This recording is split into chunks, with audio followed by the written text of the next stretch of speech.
Accept all cookies. Wow. And we're back.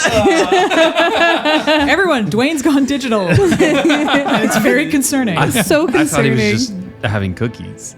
I want cookies. He does accept all cookies. I'll accept all cookies. Yeah. Wow. Well, Band welcome name. back to season 2 of Pirates of the Lost Fleet. I'm so excited. Age of And I'm actually kind of Apotheos. nervous. I'm very nervous. Oh, Yeah, my. we're playing level 14s to start, which Yeah. I have heard is the highest anyone's ever played. Yep, so I've that's never played exciting. her. Yep. Yeah, Yep. no one's stressed about it, which is good. No, I don't I'm have really the appreciating it. 362 Glad spells. that it picked spell casting. Yeah. I changed Two to ways. fighter. And No, that's mine. Oh, Hey, shh, don't tell us. spoilers. Gosh. I mentioned it last We already episode. know you're Archie. Can you imagine? I'm oh leaving. my goodness. You're not allowed to kill her because she's a PC. Oh, watch me. Yeah. Whoa. Glad you're sitting across the table. I would never There's a kill lot a of PC. hostility going on. Ooh. Anyway, listen to Vason if you want to. Touche. Why don't we go around the table? You can tell me who you are and who you're playing, unless you're Spooner, in which case you can just tell me who you are. All right. Hey, everybody. I am Gavin, and I'm coming back from first campaign playing Mawrow Furtide, your furry captain, a tabaxi bard guy with more stuff going on, but we'll get into that.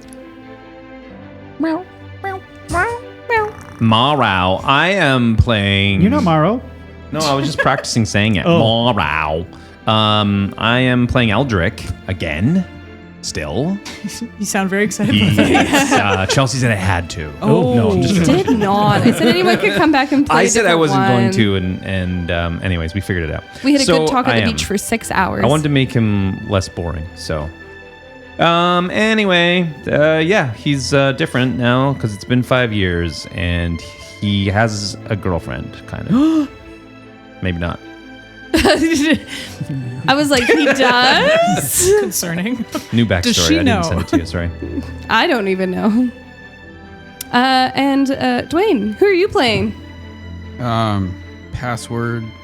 1, 2. No, hang on. So I can't find my sheet because I can't get into D&D Beyond. But I play What? Su. I sent you the I login. know, but then the login thing is the anyway. Okay, I'm gonna move over to Dwayne's screen and help him in a second. I'm gonna- I play sushi chef. He's level 14. He is a ranger. No, yeah, Ranger rogue. Ranger rogue. I don't know. Don't look at me. Yeah.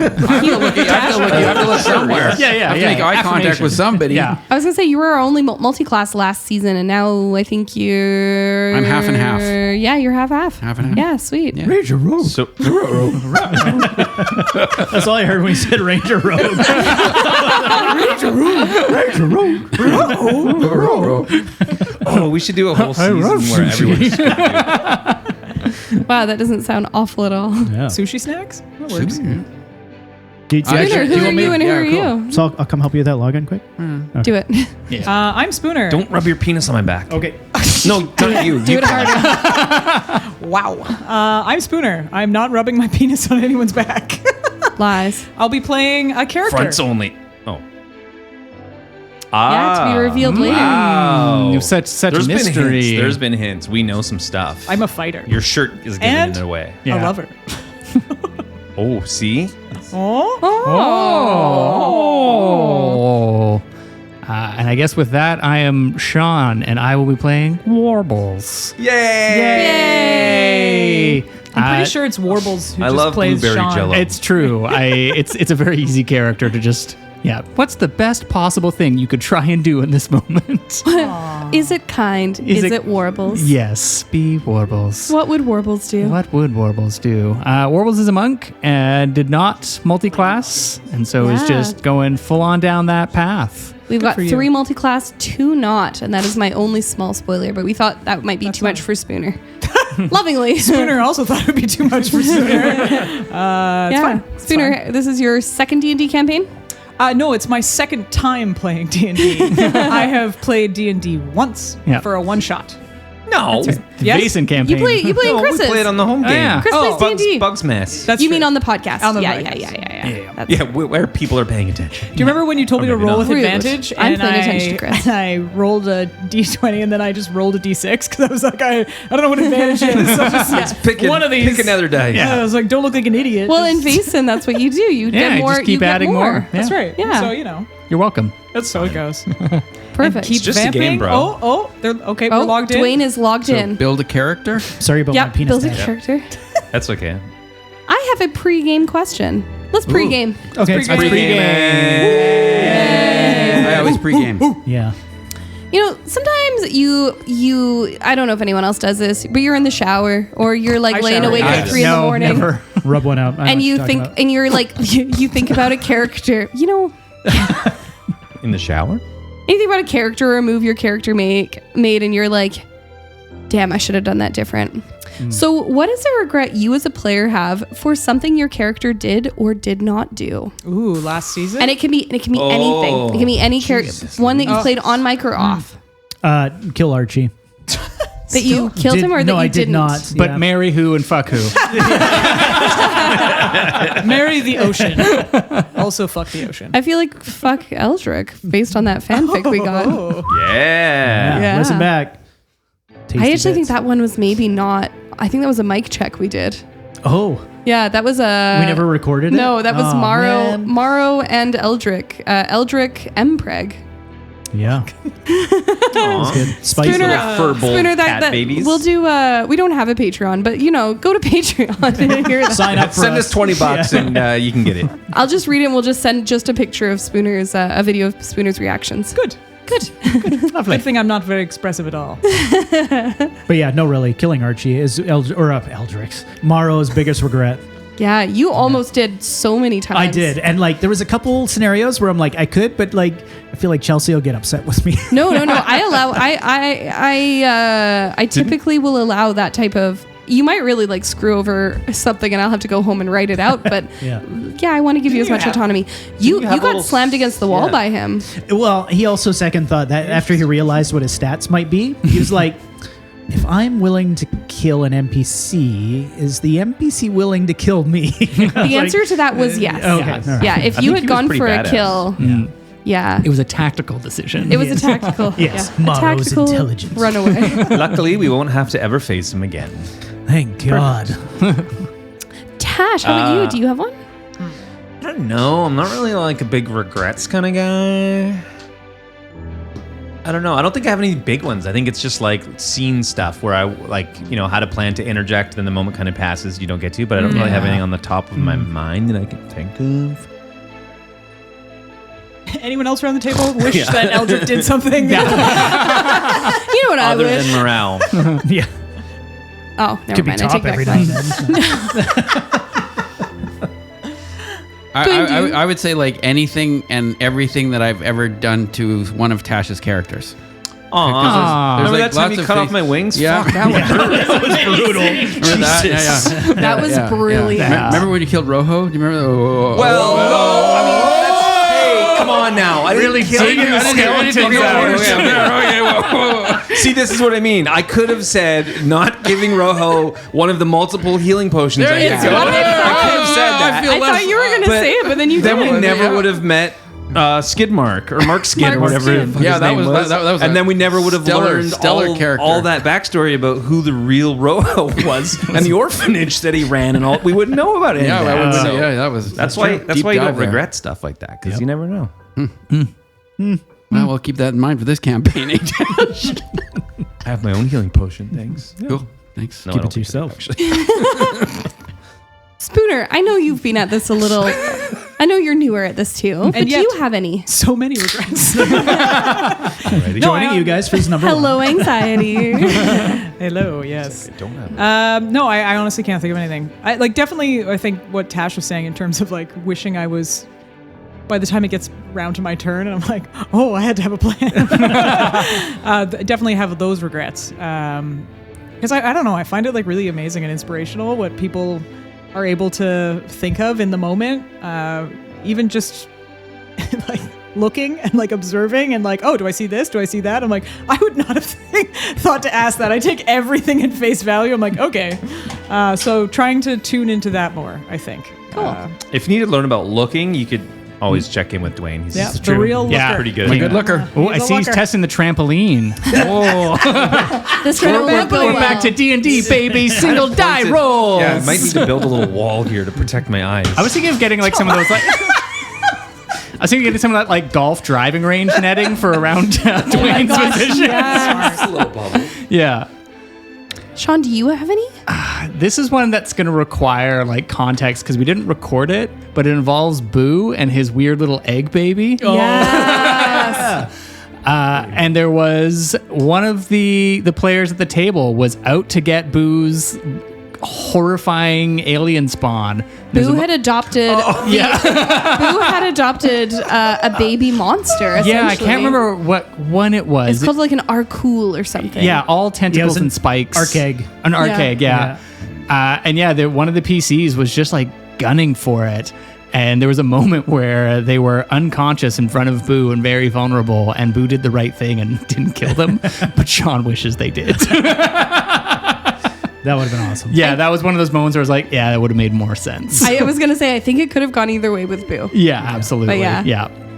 Yeah, fun. Yeah. Awesome. I was gonna say, like, for me, anytime that I go home, the ones I always have the biggest one is if I go home and I'm like, oh, that's what Chelsea would have done, not what that character would have done. yeah. I have those sometimes where I'm like, no, I acted out of whatever it is, and I'm like, it wasn't quite in line with the character. Yeah. But yeah, I don't have really any big regrets.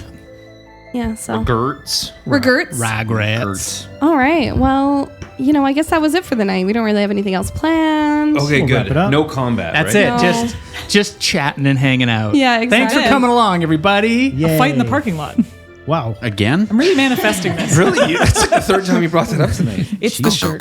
Whoa. Adventurers, grab your weapons. But first, kiss your kin. The wilds call, a timeless brawl. Now we roll for initiative. Good and evil fighting for the win. Crit and fumble, critical hit or just a fucking fumble. Cast thine eye on the rolling die. Legends rise on its battle cry. Time to rumble, crit and fumble. Critical hit or just another fumble.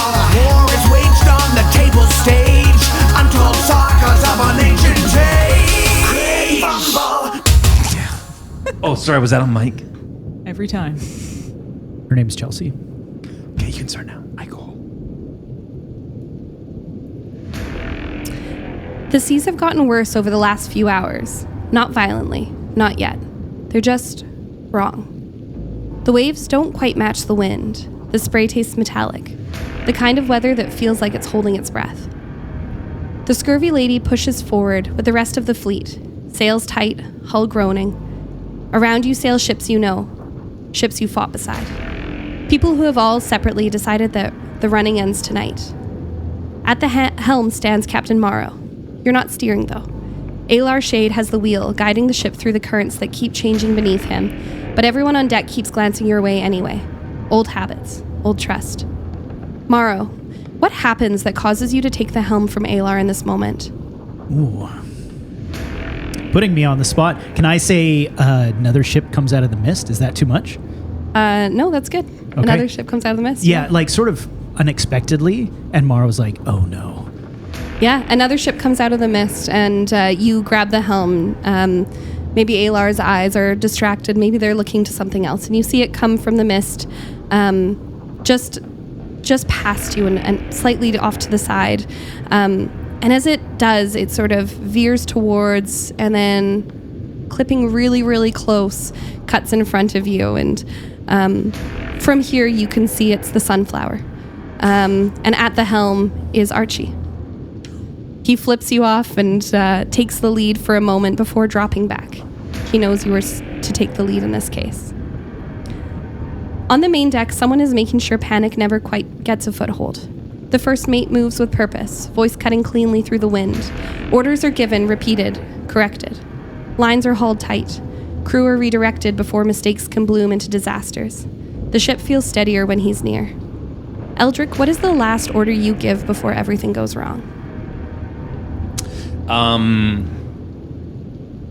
The last order that Eldric gives everyone is steady as she goes. Below deck, lanterns sway as cannons are rolled into position. Port lids are thrown open. Powder is checked with shaking hands that try very hard not to shake.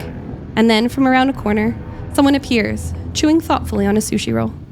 In a ship full of exhausted people, Su looks calm in a way that's almost unsettling, like someone who has already pictured the worst-case scenario and decided they still have room for a snack. Su, who do you lock eyes with, and why do you feed them your next bite? It would be Zarek, and he has a lot of work to do. He does. He gladly accepts the sushi roll and winks at you as he moves on to his next cannon. Lightning flashes above, high above. For a heartbeat, it illuminates a blue figure in the rigging. A rigger and lookout, clinging to the ropes as the mast sways beneath you. From up here, the sea tells its secrets early. Warbles, what do you see that makes you grip the rope tighter than usual?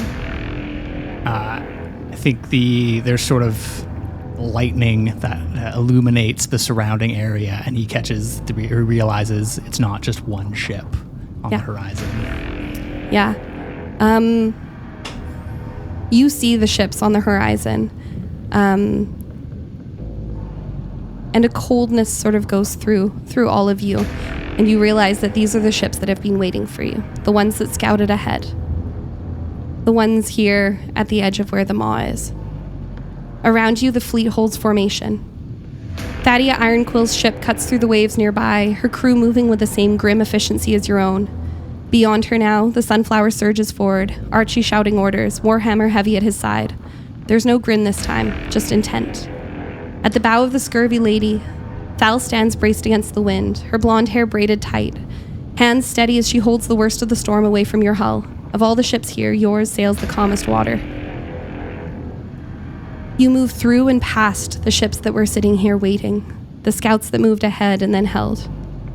Then a spark rises from Thaddeus' ship. It bursts overhead in a sharp bloom of red flame, the signal. And as much as it can do, the fleet goes quiet. The first sound to break that silence is the crack of splintering wood. To your left, a massive chain erupts from the water and slams across the deck of a Navy frigate. The ship shudders, breaks, and starts to come apart as sailors and wreckage are swallowed by the waves. Their screams vanish almost immediately. No one stops. The plan moves forward. Spells streak across the sky and cannons roar. Figureheads glow with an eerie light, and the storm answers with thunder that rattles your bones. To your right, the water swells. A hand rises from the sea. Enormous.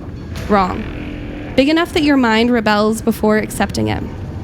An arm follows, then a shoulder of bloated green-gray flesh. Beneath the surface, something vast shifts. Hair or seaweed thrashing in the dark. The arm swings. One ship is simply gone, hurled aside like driftwood, smashes into another. You recognize the colors of the iron ladle as the hull caves in, cargo, munitions, and people spilling into the Black Sea. Nearby, ships open fire. Spells slam into the limb, forcing it back slightly. A voice booms across the water. Some of the chains still hold. We continue as planned. Mawrow, what was planned for your ship? Mawrow's plan was to go to the epicenter of where this energy source is. Okay. All the other ships were planned to support him and wait for their signal. Perfect. Thaddeus' ship surges forward, cannons blazing as fireballs smash into the creature's fingers. The Scurvy Lady follows, the wind suddenly shifting, driving you towards a shape breaking the surface ahead. A throat. Massive, rotting, splitting under the cannon fire as black ichor bleeds into the sea. You aim to go past it. Then the hand vanishes. So does the rest of it. For one awful heartbeat, the battle freezes. And then there's an explosion. Where the Sunflower was, there is now a hole in the ocean. Water rushes inward, no wreckage, no survivors. Thal screams, and the wind around you dies. The rain hangs in the air frozen. Across the battlefield, everything holds still, as if the world itself is afraid to move.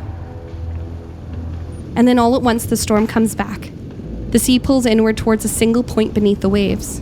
You hear a deep, hollow sound from below, like the ocean choking. And then you almost feel it in your chests. Laughter. The water rises. A massive head breaks the surface. Yellowed eyes, a ruined face, and an enormous mouth lined with jagged, blackened teeth. The maw. It keeps rising. Shoulders. Chest. Wounds still ooze where you struck it, but now you can see just how little that mattered. Some ships keep firing. Others send up flares and turn away. The maw's gaze drifts lazily across the fleet. And then it stops. On Thaddeus' ship. A wet, gurgling laugh spills out as it raises a finger and speaks words that scrape against your thoughts. Aran Guth Kurik Arcanis. Darkness lances across the water and strikes Thadia in the chest. She drops without a sound. The maw turns, its eyes lock onto the Scurvy Lady. Eldric, you feel this. The snapped bond pulls tight again, like something deep below has finally found you. The maw reaches beneath the surface, and the ship lurches. Wood screams. The Scurvy Lady is torn from the water, lifted towards that enormous mouth. Thal shouts a spell, but an immense thumb curls over the deck and crushes her into the boards. And now you're face to face with a thing that you've been hunting for 5 years. It leans closer. Its mouth opens. And that's why sailing into a slew of ships straight into the maw would be a bloody stupid idea. And the moment passes. And you are back in the war room. All of you blink away a modified memory, an illusion, whatever this was. People around you discuss. You assume that perhaps not everyone saw this. Simply the ones who were pushing for an all-out battle with the maw. You are in Saya, in the castle beneath the waves, in the war room where you had all come together 5 years after the events at Sargasso. Many of you have arrived throughout the week, and drinks have been had. This war room is oddly away from the sea. In many of the rooms of the palace in Saya have ocean themes and large domes so that you can see the ocean around you, but this certainly feels like it is meant to be kept quiet, kept secret. Present are Grim, a red-haired dwarf wearing ocean-themed armor, standing at the head of the table, who has been arguing with some of you throughout much of the morning about why it would be ridiculous to just sail your boats into this battle. Thadia is present, leaning casually, almost too casually, against the wall nearby. Anyone who is paying attention to her, please roll me an observation. To Thadia? Thadia. Yeah, I think Marl would be, especially after seeing her get... I guess it would be an insight. I said observation because I was thinking basic. Insight. I don't have that one. Insight. What game is it? Insights. Oh, yeah. Why does it take me so long to find stuff on here? Insight, +6. I can't read this dice. Good God. What is that number? +9. Oh, it's a natural 1. Motherfucker. What's this letter? Are your eyes closed? Eldric is still clearly very interested in Thadia. He rolled a 27. Whoa. Oh, yeah. Eldric, you notice that while she's leaning casually, she looks very pensive, and she's rubbing her chest in that same spot that you saw a spell you recognize to be Power Word Kill hit in that vision. Tana is standing nearby. She seems fairly unfazed. She has been arguing against the plan to sail into the maw, and likely did not see what you all saw. Around you are members of the Circle of Coral, the group that sort of runs Saya and much of the governing body of how the city works, and also where the Tide Sovereign is typically elected from. For the last 5 years, there has not been a Tide Sovereign. Needless to say, the last couple of Tide Sovereigns have not worked out terribly well, and they are working almost more of the council So far, it seems to be successful. Nearby, an older woman dressed in what appears to be a poncho and dozens of scarves and ranges of blue strands, talking into the ear of a petite woman with golden curls. Thal has grown a lot since many of you last saw her. Her dimpled smile is gone right now, but she is essentially unchanged by her time with the Druids of Fim, also known as the Coastal Druids of Breath. Sue rolled a nat 20. He's really he's cued A into nat Thadia. 20. Yeah, nat 20. So he's Perfect. obviously cued into Thadia rubbing her chest. Thaddeus rubbing her chest? Yeah. Perfect. Yeah, you noticed that. I will say then with your nat 20, you notice that Thal has new tattoos. They are curling marks all the way up her hands in shades of blue and green. These are very similar to the ones you've seen on Alar Shade, your new navigator. He had been training under Sarah before all of the issues before and seems to have taken well to the job. You do know that Alar was raised by the Sea Elves, though is not himself one. So these tattoos are likely representative of this for Thal. She's been gone for training not long after the Battle of Sargasso, and those of you who have kept tabs, which is essentially all of you as she sent you a veritable slew of letters, know that her skills have continued to grow over the years under their tutelage. Looking around the table, Grim meets eyes with each one of you equally. Mawrow, can you tell us how the last 5 years have treated you in a way that is fairly spoiler-free, and what she would be seeing? Mawrow has spent the last 5 years in pretty tight isolation. Hasn't seen many of the other characters, save for maybe one or two in key moments. But otherwise has been on a, let's call it, internal spirit quest almost. And he looks a little tired and maybe a little more, I don't want to say angry, but a little more frustrated than usual. His Eat, Pray, Love wasn't... Yeah. Okay, thank you. Eldric. Eldric has also been off on a bit of a personal quest, I guess. He's actually spent a fair bit of time with Grim, which we'll maybe delve into later. He's kind of the opposite of Mawrow. He's actually looking much lighter and happier and easier than he was before. His beard and hair is much more kind of clean cut and shorter, and he just seems to be in an easier place. Wonderful. How's Sue doing? Sue's good. He got buff. Yeah, he Nice. Sick. On the creatine? He's actually just doing push-ups in the corner. Oh, yeah. he got buff. He got and so he spent his time just kind of again keeping an eye on the ship and also keeping an eye on I don't know. I think maybe just making sure things go right. Perfect. I'm just picturing now Sue with like a sleeveless chef's uniform. Oh my gosh, Or he yes. just cut the sleeves off himself. Yeah. That makes sense. They ripped. He didn't cut them. He Yeah, flexed he right flexed. out. Yeah. What are the rules regarding flour on board the Scurvy Lady these days? We'll see. Okay. TBD. And how is Warbles looking? Warbles is looking absolutely fabulous. Yay, I feel like Warbles. this does tie into a little bit with what he's been up to over the I was gonna last, say, or what they've been up to. If Warbles would like to share a little more, he Yes. certainly can, because it would be a little more apparent Yes. for him.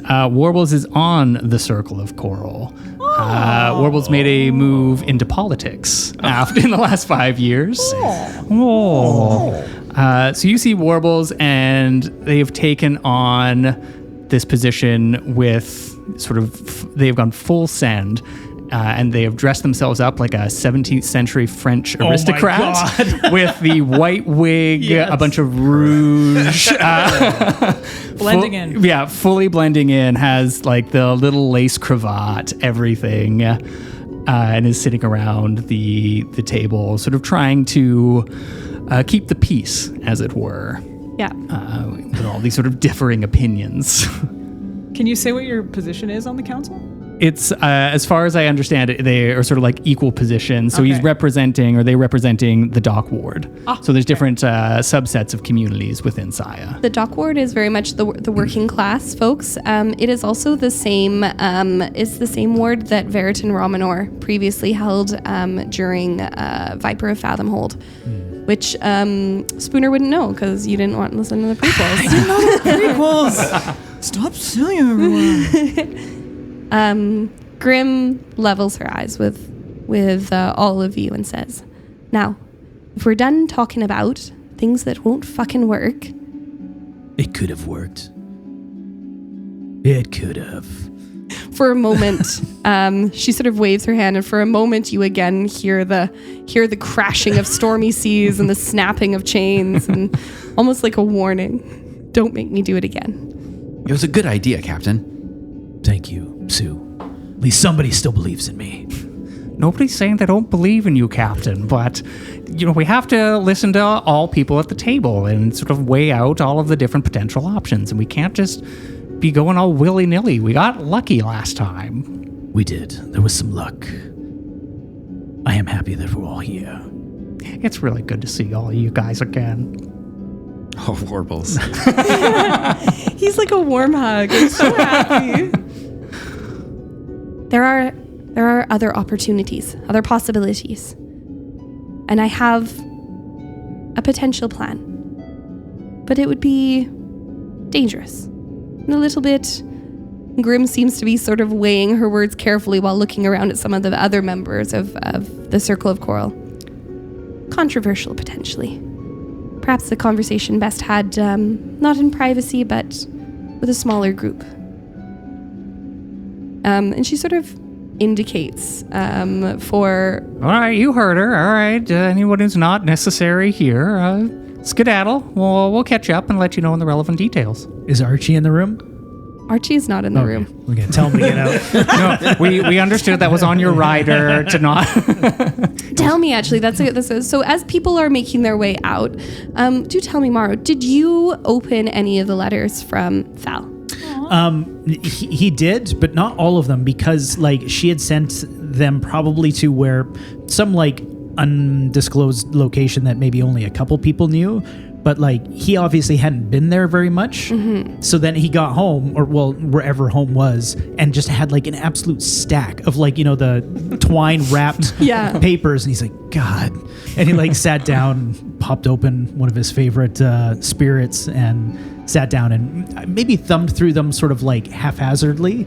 And we'll say he read 3.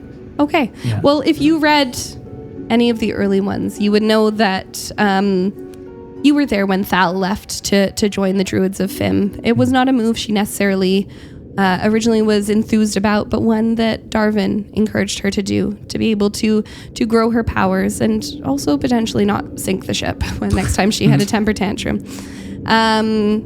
Something else was holding her back, though. Archie. The man who would go on to name his ship after her, the Sunflower. And he chose to break things off, recognizing that he was holding her back, recognizing that she had a journey to go on, and what was she doing with a guy like him? So Too right. Yeah. So while this upset her teenage love, it often ends, and so they have not remained together. You do notice that she continues to wear her necklace with the sunflower on it. Can you remind me the specs of that? We don't have to get too into it, but there was something to that I now forget. The necklace? Yeah, it was The necklace was a Protection necklace of of protection. Yeah. right. Yeah. Okay. Yeah. Yeah. When Warbles gives this order for people to leave, Thal sort of does this step forward, step back, No. she's not really sure her place on the crew anymore. No, you're with us. Oh, okay. I just wasn't sure. No, that's fine. Yeah, you're part of the inner circle. Oh, thanks. And she gets this little rosy flush to her cheeks, and she's clearly quite delighted by this. Most of the people do leave. Some of them grumbling. However, Warbles has earned a level of trust and respect over the years. Just as quickly as the crew grew to love him, so too have the people he represents. Only one fairly grumpy person sort of seems to grumble their way out, but this was expected. Remaining in the room are Tana, Thadia, two of the member of Coral who very much support Warbles, as well as someone who stands at the back. Someone who has sort of kept themselves in the shadows. And as you look around at the way the lights are sort of set, it does appear that this person has dimmed or turned off the light nearest to them. Put out the torch. What? Turned out the light? I'm just like picturing just like Strider in the corner. Smoking a pipe. I can be seen if I don't want to. Do not pay attention to the stranger in the corner. Grim looks around and notices that some eyes linger on this form. And she says, well, as I believe all of you would know, Darvin has retired to the coast, in Sargasso, and he runs his orphanage for victims of vampires and manticores. One would think that would not be quite as busy as it has been, but he and Anna have been fairly... Yeah, it's a large one. It's a large place. You'd be surprised. But as such, Thadia, perhaps you'd rather take over. And Thadia steps forward and sort of, she says, well, I thought you might be needing a fighter. And since I cannot myself go, and since, as we know, Zarek is needed here in Sire. Bit of a reliance on him now. And she sort of nods at Su. She says, well, I thought I would seek out one of my former colleagues. Lieutenant Commander, and she holds out her hand. Booner, would you describe your character? I will. Boot heels strike wood as a tall tiefling strides through the wreckage, a silver goblet in hand, sea-watered and pickled onions sloshing within. He drinks as though judging a vintage. Lucerio Thorn is an imposing figure, 6'3", broad, built with the enduring strength of a man who has worked storms and killed up close. His lieutenant's coat is perfect in posture and ruined in detail. Brass polished, seams repaired, and sun-bleached fabric smelling faintly of wine and something medicinal trying very hard to win a losing battle. Gray tinges his once crimson skin like rot beneath paint, pooling in the hollows of his throat, his knuckles and the corners of his eyes.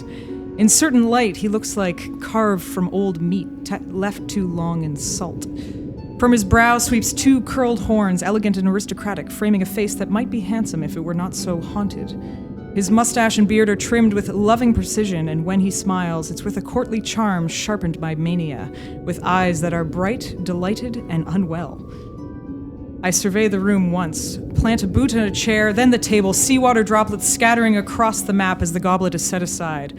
A rapier sings into my hand, and I offer the hilt towards Captain Morrow, in salute. Lieutenant Commander Lucerio Thorn, Imperial Navy, retired by execution, reporting for duty. I courteously incline my head. I am told you require a sword. I flip the blade and settle into on guard, perfect form, weight balanced. Yet I must know the hand that spends me. I lunge at Morrow with the blade, fast, precise, controlled. A testing strike, meant to wring steel, not spill blood. Morrow, I need you to roll me... let's call it a dexterity save. Okay. Dex save. Ooh, or, I will say a dex save, or if there is a way that you wish to respond to this that is not that. Oh. You have someone lunging at you with a sword.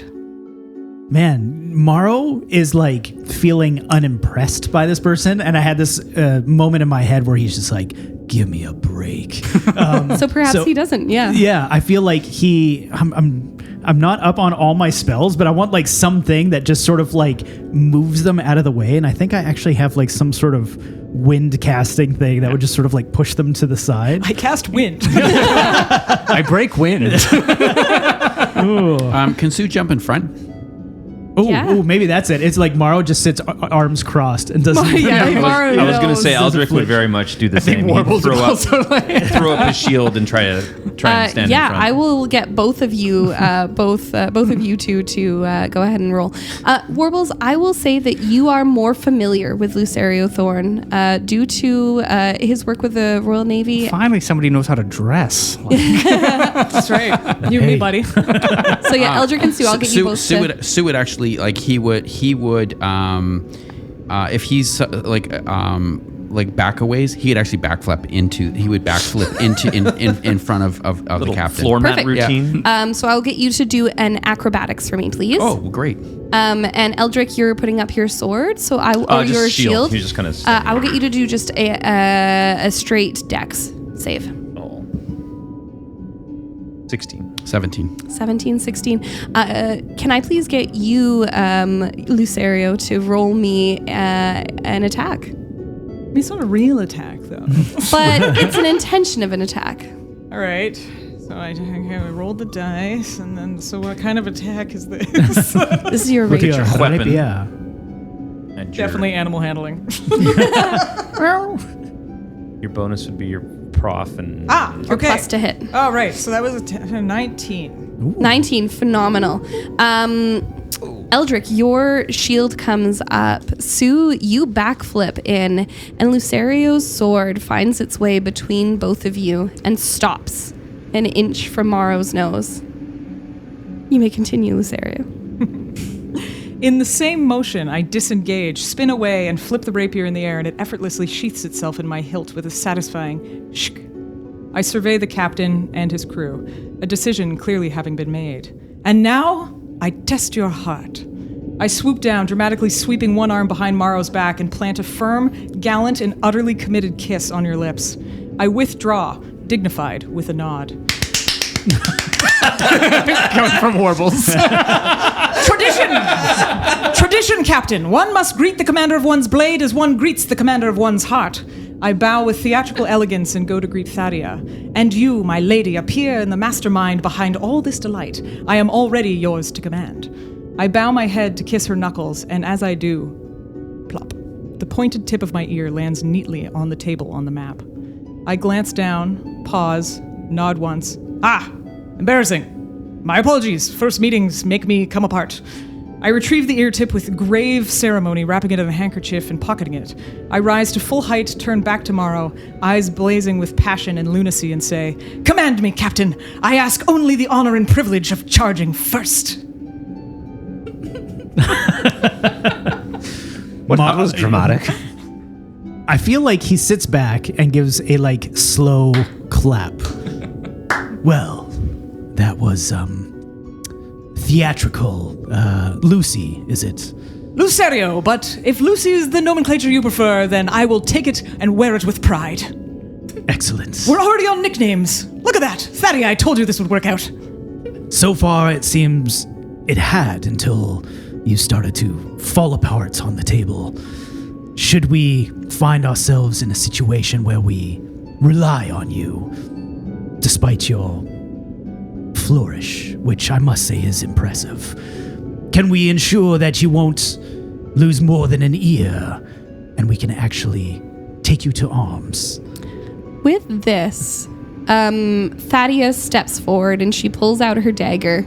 And she says, "Lucario, may I?" You may. And she slams the dagger straight into his gut. Into Lucario's gut. And withdraws. Lucario, what happens? Sorry, go ahead. At that moment, I think Mawrow was not expecting that and flinches for the first time. He's like, "Oh, I see." Ears do a little twitch. Yeah. There's a tail flicking up. Did she withdraw the dagger or is it still there? What is your preference? I'll say she kept it there. Yeah, perfect. She drives it in and pulls her hand back, crossing her arms, waiting for the inevitable. You have my attention. I often command folks' attention. Thadia, you salty wench. You've always been good with the blade. But you're right. I can handle this one.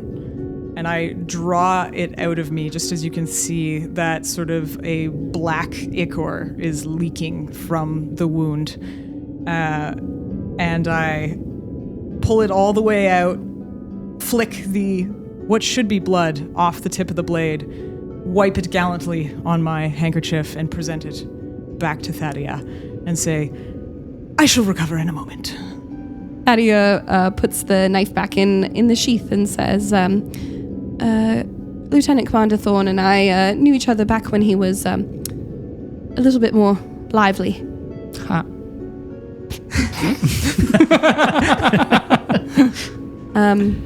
Needless to say, 5 years have made quite the difference for him. However, Lucario has more reason than many to fight by your side, and specifically in the removal of the lich. It is an honor to be here, I must say.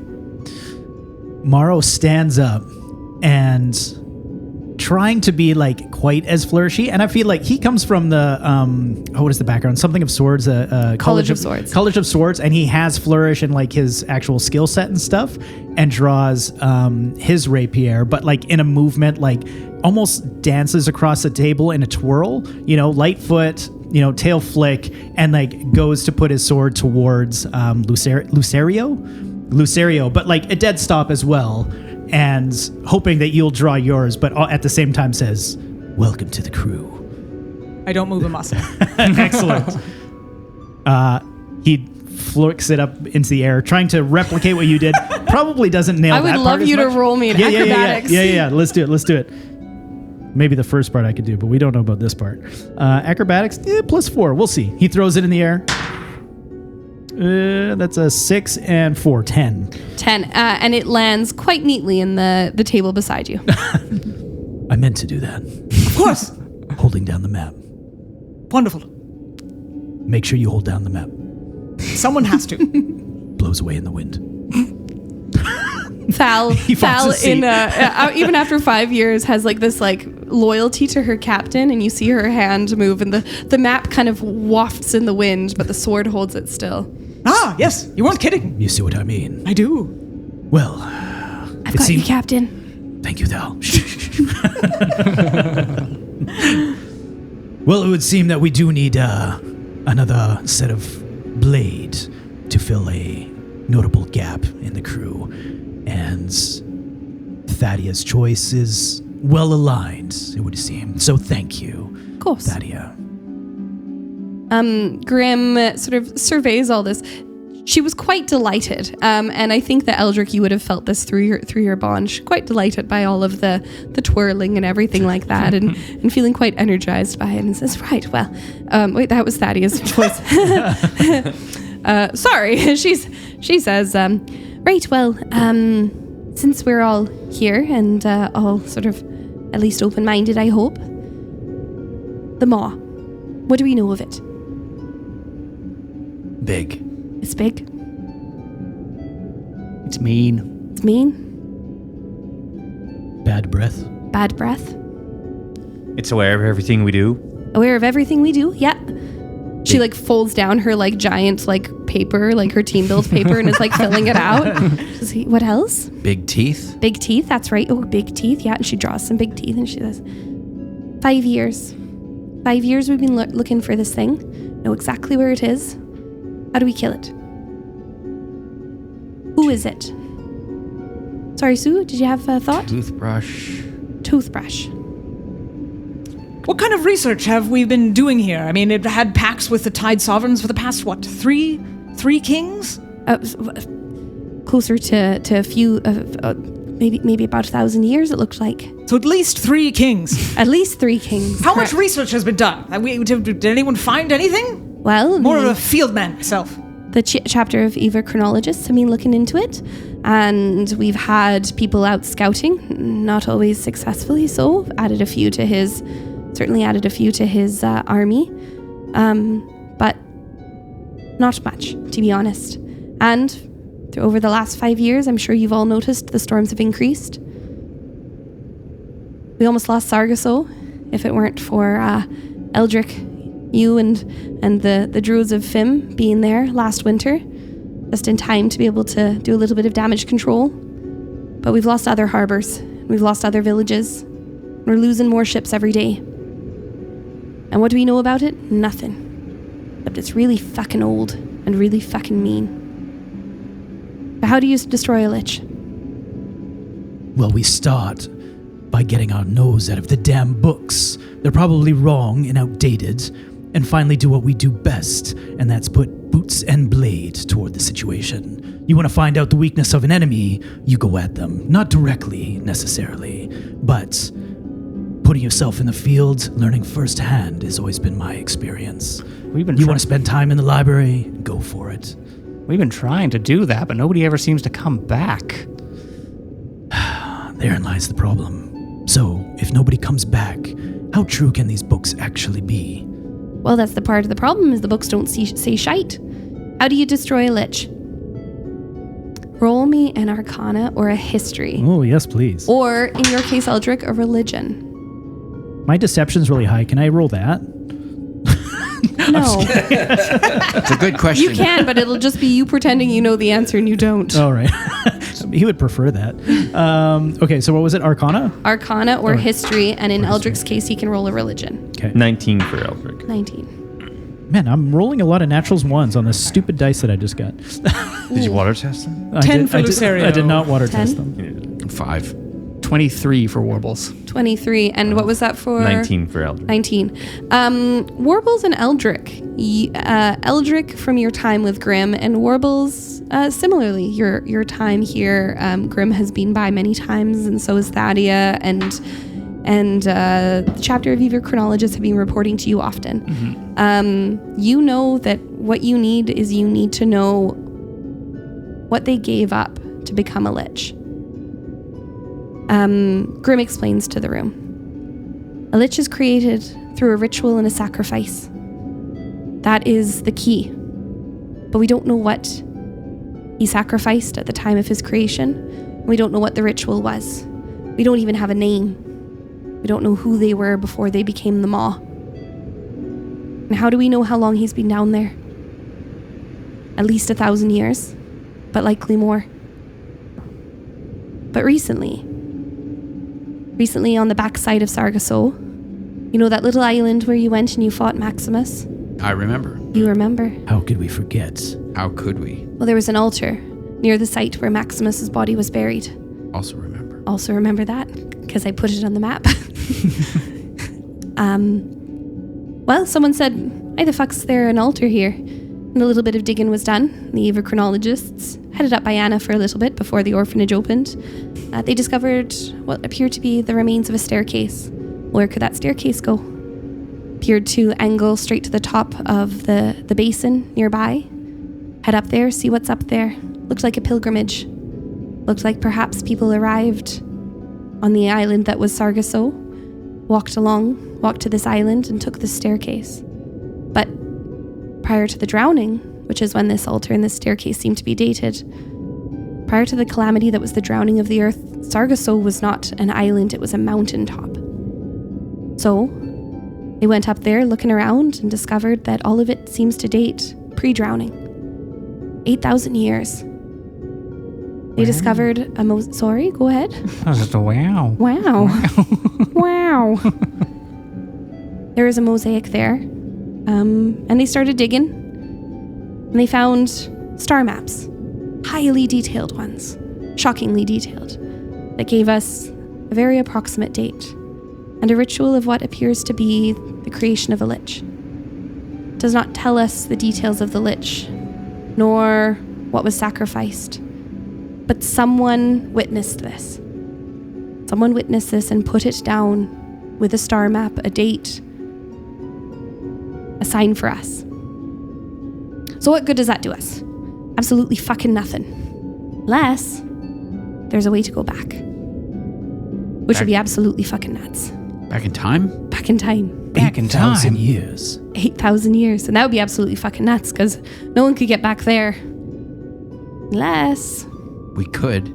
you had access to the unmapped horizon. which I do. That's helpful. That is so helpful. That's, really good. Now, it's like definitely breaking some rules. I'll be honest with you. I'm probably going to get in a bit of shite with, I don't know if there's a godly council or whatever, but I don't know. I don't listen to nothing anyway. But okay, well, what the problem is, what if we take you guys then, the saviors of Sargasso and all that, and we send you back in time and actually you get turned into mulch? That would be really fucking bad. So we sent someone else back. Archie. We sent Velerin Coyle, a renowned bard who wanted to create a song cycle of this. 2 reasons for that. 1, no one needs a bard, no offense. 1, no one needs a bard, so if he was, did turn into smush, well, and 2, because he is oddly charming, so could sort of ease your way and learn a little bit before we send you back. So we did. We sent him back a little bit before you guys, so it wouldn't close off the unmapped horizon for you. And we asked him to leave some mark in a part that we had not yet excavated. I say we, like I was there. I was not there. That's a lot of hard work, and I wasn't into that. And he left a mark. More than a mark, he left a tablet, giving some information, valuable information about the location. And we were correct. It was a temple. And she gets a little quiet here. Anyone who's paying attention can certainly roll an insight. Eldric, you will do so with advantage. Ooh, 21 for Morrow. 3. 23 for Eldric. Lucy, do better. My eyes were closed. I was taking it all in. His eyes fell out. Fuck. 11 for Sue. 11. Warbles? 22. 22. Warbles and Eldric. You both notice. Sorry, what did Mawrow roll? 21. 21. Okay, and Warbles, and Mawrow rather. You all notice. She almost seems bashful in this moment. Like oddly bashful. Like someone gets like when you go for your birthday at Montana's, and then they put the horns on you, and you're like, oh, it's my birthday, but I really wish it wasn't. Yeah, exactly. Don't perceive me. That is the look she has, and she goes, anyway, it was a temple to a god. Which god? Which one? Ventus. It's a nice temple. A little awkward. We don't do temples, Eldric. We've had this conversation I was before. going to say, you've told me not to do I know, I've told you not to do that because it's very awkward. I was not the Ventus back then. Anyway. But there's some very interesting star maps and stuff, and then we can get you guys back there. Are you saying that you can take us back 8,000 years pre-drowning? Can't take you back, but I can send you back. To the age of Apotheos. Before the drowning. Before the drowning. When there's less water for me to sail on. I don't like it. Well, less water, but... What? More sand. Roll a history. Roll a history. His ears perk up. Roll a history, everybody, because everyone would be aware of something pre-drowning. Jesus. It's a 1. 4. 19 for Morrow. 8 minus 2 is 6. Okay. 13 for 13. Mawrow, you know the Age of Apotheos is also known as the Age of Icons. This was a time when, think when we talk about like Hercules and Zeus and all of that, and these heroes being closer to gods, very much the same idea of this was a time before the Heart Veil. The Heart Veil also arose during the calamity that was the drowning.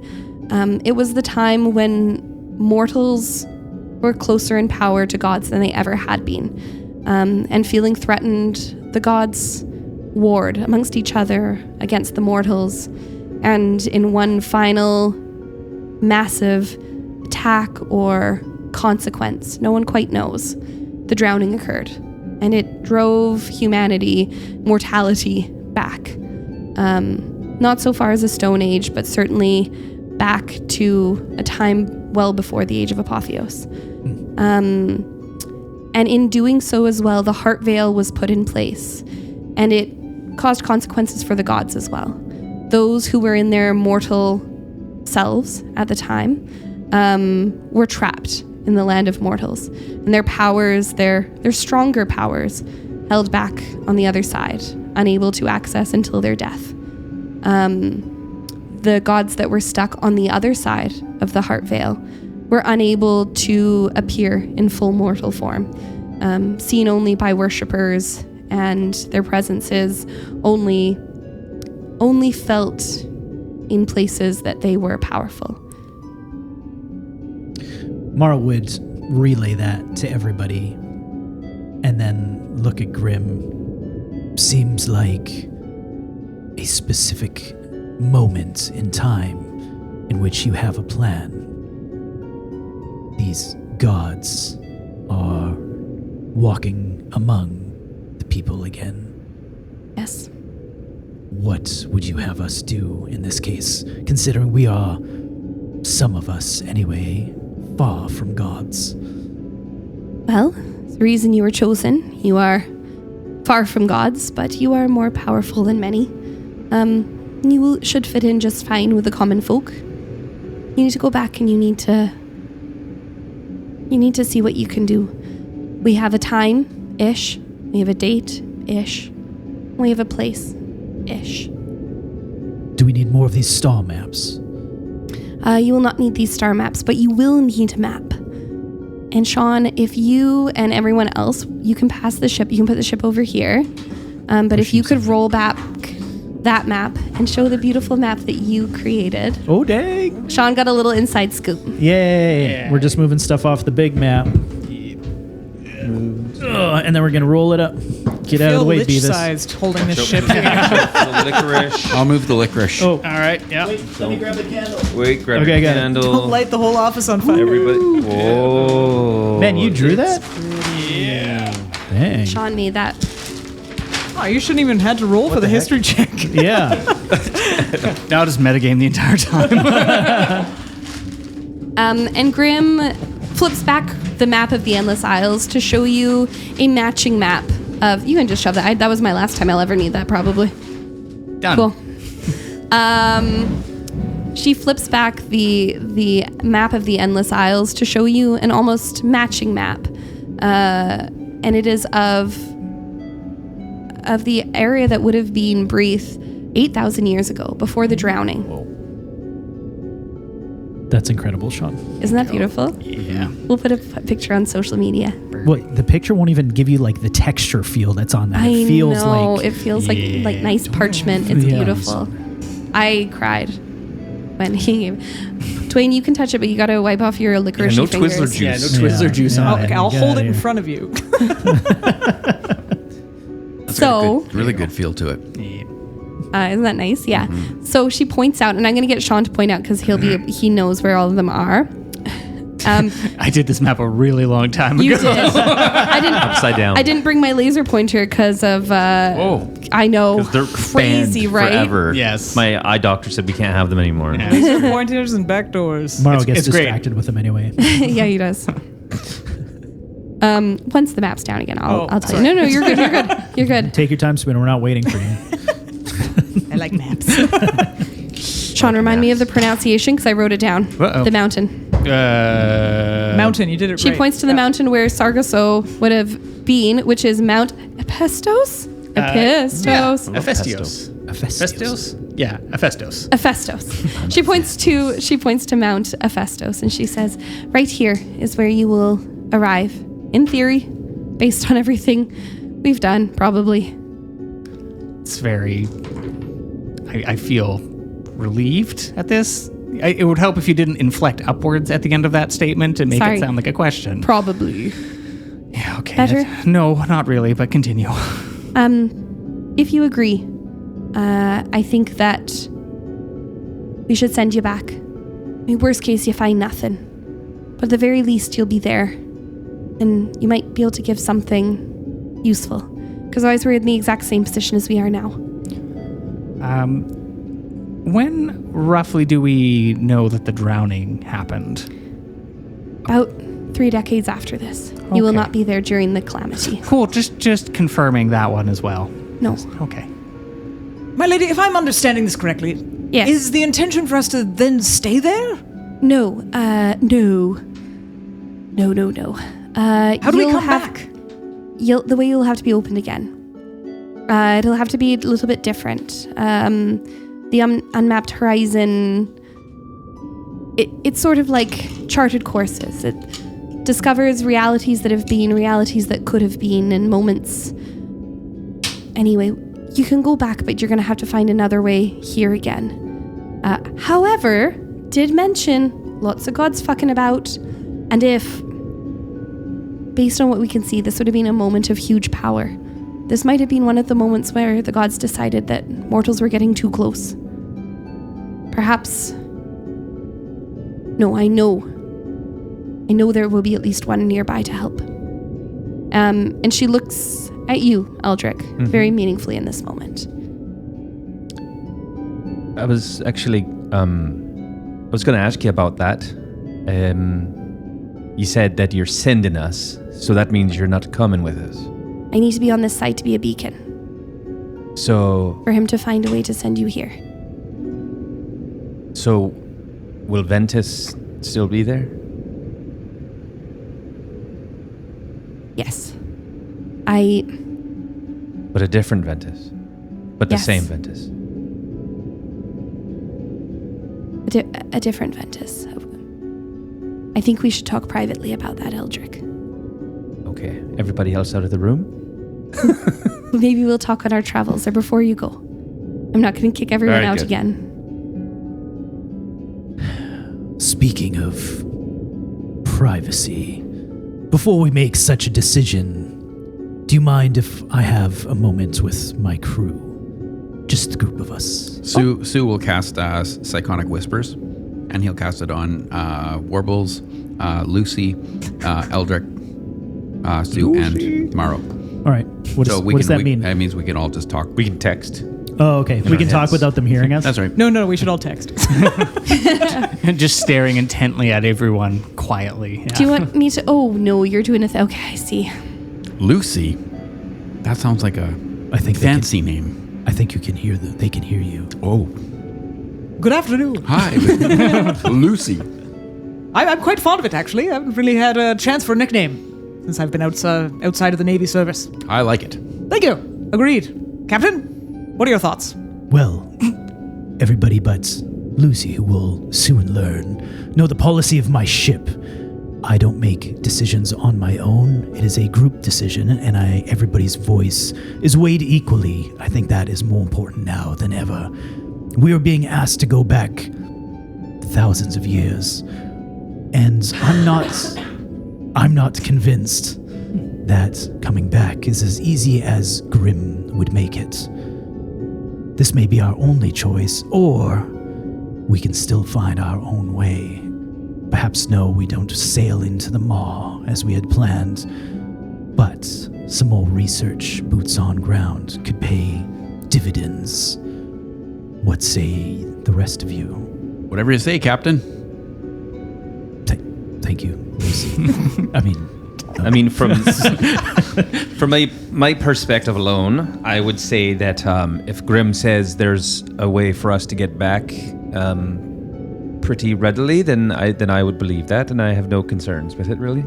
And also, on top of it, we are people of service, and this is what we are here to do, right? True. Is to try and deal with this issue, and I don't think there's a way to do it safely.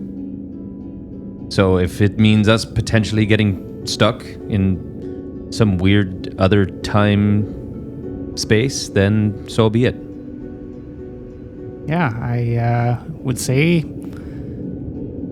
I've taken on a duty to protect this city and my people here, and this does seem like the best possible shot, and I wouldn't trust anyone but our crew to get it done. Well said, the two of you.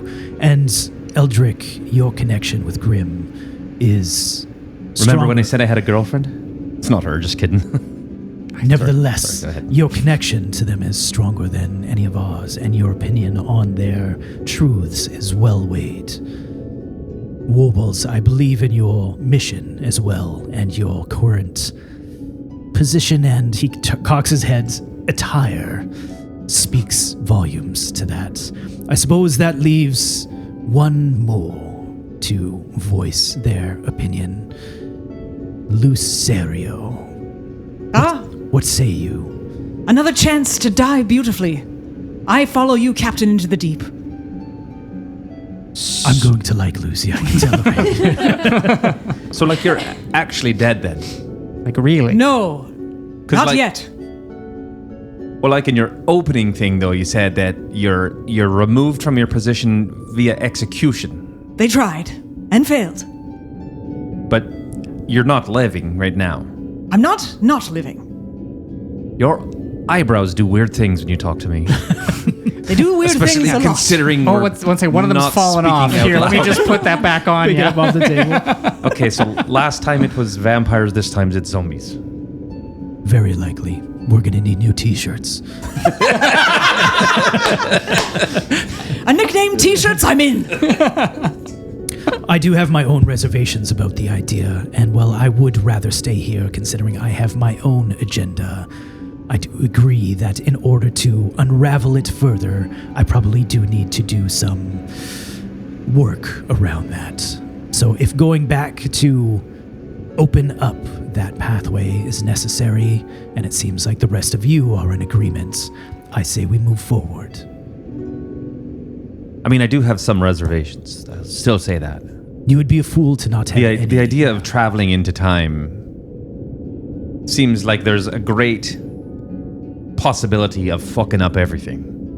We are also a talented crew, one of the best, but shouldering ourselves next to gods, actual gods, is, if I'm being honest, intimidating. Might I point out something, Captain? Please. Grim is a god. Grim is a god, but one god. Just say. Captain, let the gods rot. Crew, sword, wine in your belly, that's all you need. That's eternity enough. Lucerio, I would like you to roll me a Constitution saving throw. Roll for performance.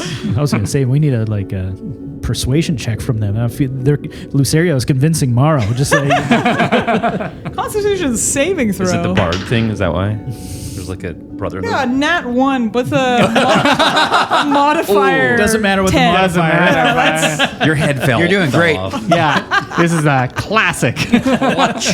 You take 4 points of damage as the ring on your finger heats up. And you feel a tug, maybe on your heartstrings, as you say, damn the gods, essentially. Oh. You said 4 points? Yeah, 4. Do you want my light, Spoondog? I've got extra. Did you see me squinting in the dark? I've got an extra one.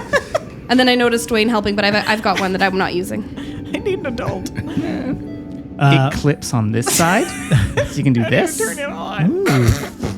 And then it's on the top. Breathing. Pause for mechanical Yeah. correction. here. Yeah. Yeah. There you go. We're going to turn it on. There we go. Yeah, right there. Hey, Not that one, not that one. That was the confetti. You ruined it. And hit it 2 more times. What happens? It changes the warmth of it. There you go. Yeah. Hold it. Oh, warm. No, I need the full brightness. Morrow turns to Grim. Well, it would seem, after a light discussion with the crew, Yes. we are all in agreement. Oh, yay. Wonderful.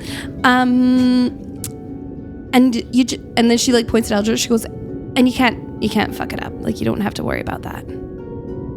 We can't fuck up. No, time. you were talking about the Oh, you were listening. Right. sort of. Yeah. Only your side, though.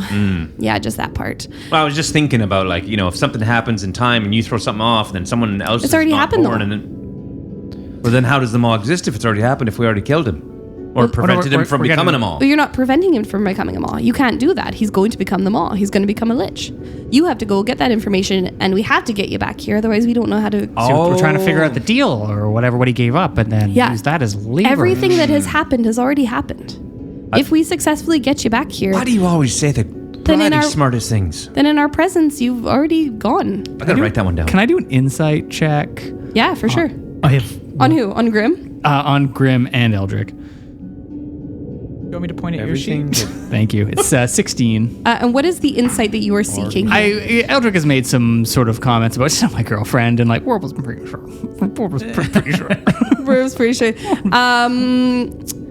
Warbles knows girls. Warbles knows girls. Warbles knows boys. Warbles knows smell the everybody. You can smell the room. The Riz. The Riz. The Riz. Guys, jeez, calm down. You are picking up, if you are picking, actually, what is Eldric's feeling towards Grim? Chelsea's like, what are we? Are we like Facebook official? It is as deep of a connection as you could have platonically. And Grim feels the same. Oh. So it's He like just said that out of the blue for no Yes, reason. absolutely. It is out of the. He is me. blue, so it is out of the blue. Hey. Oh, that should be a T-shirt. Oh. solve Roll the me friend zone a is what I'm hearing. follow-up insight check.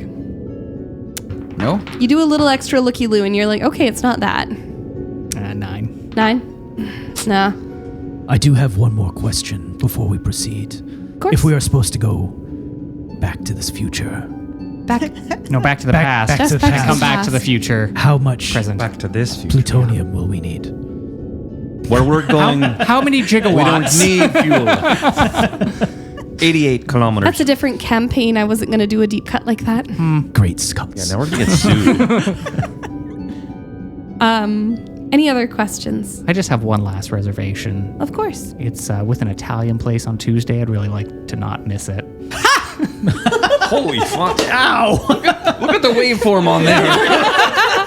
Pure clip. Yeah, turn down Spooner. That's good. Warbles, I like that one. That's funny. What's Italian, Precious?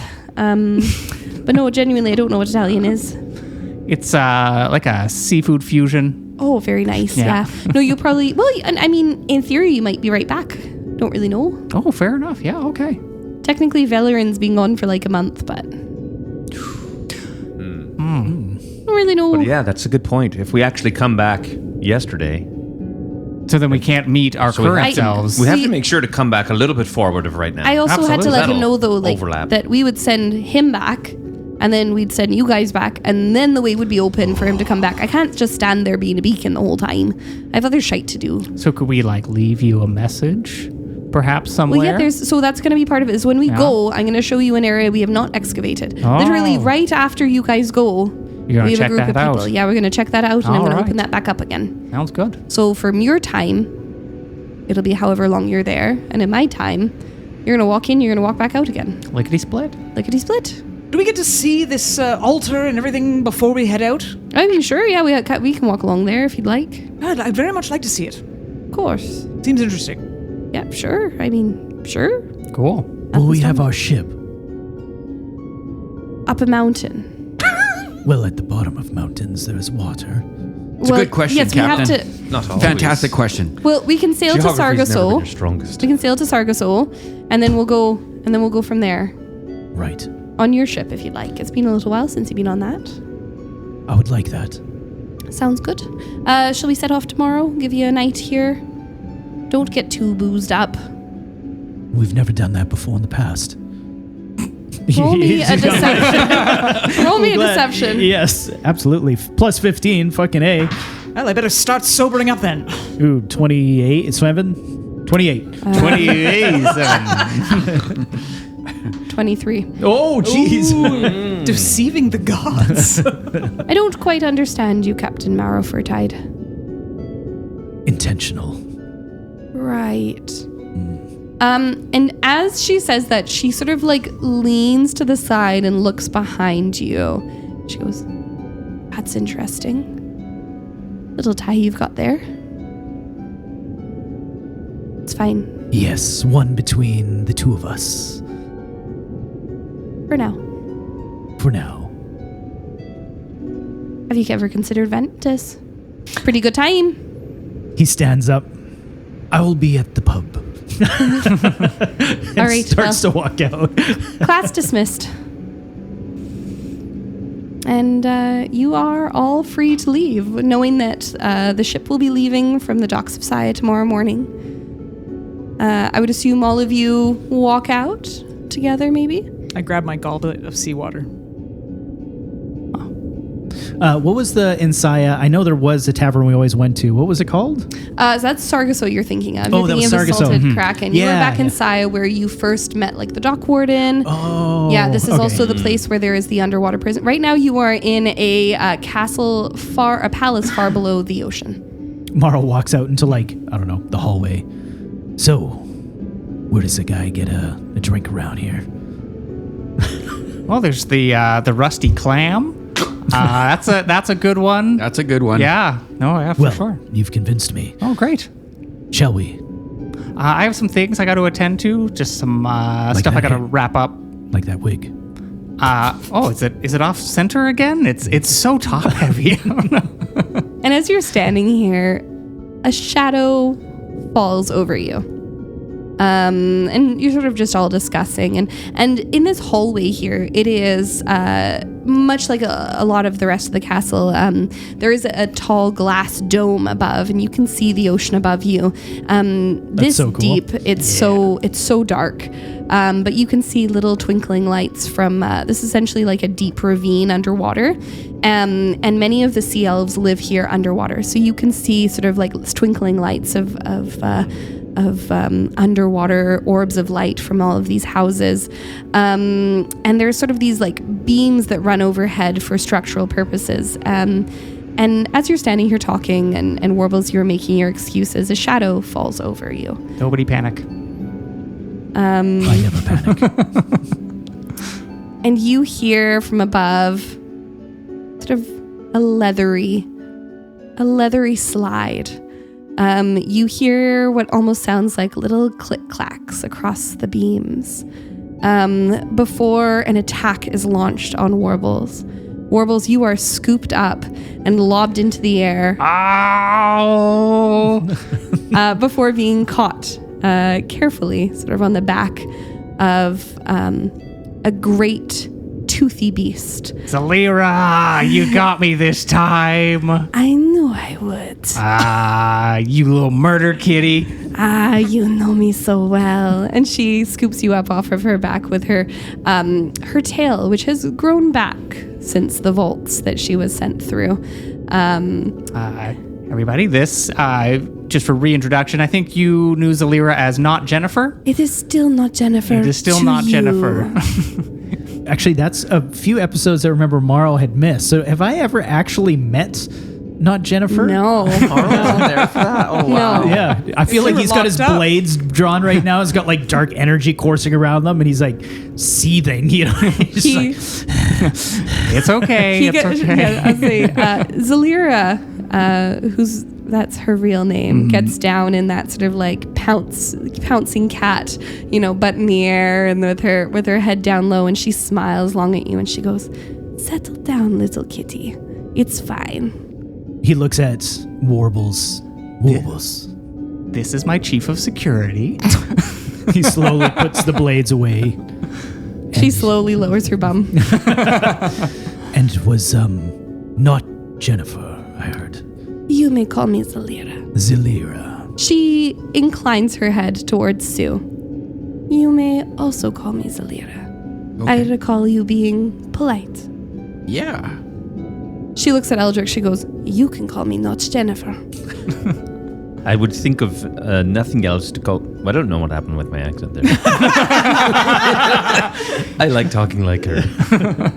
Thank you. Anyhow, we probably have some things to deal with. I'm going to be taking a little bit of a trip, and we'll be sorting out some security details. Okay. Yes. I shall await your word. He may miss dinner, Italian dinner on Wednesday. That was Tuesday. Tuesday. And this is why I am your head of security. Yeah, you do a very good job of keeping me in order. I do. She looks over at Lucerio and she says, "Brethren, intriguing." It is an honor to meet you, my lady. His hand is on his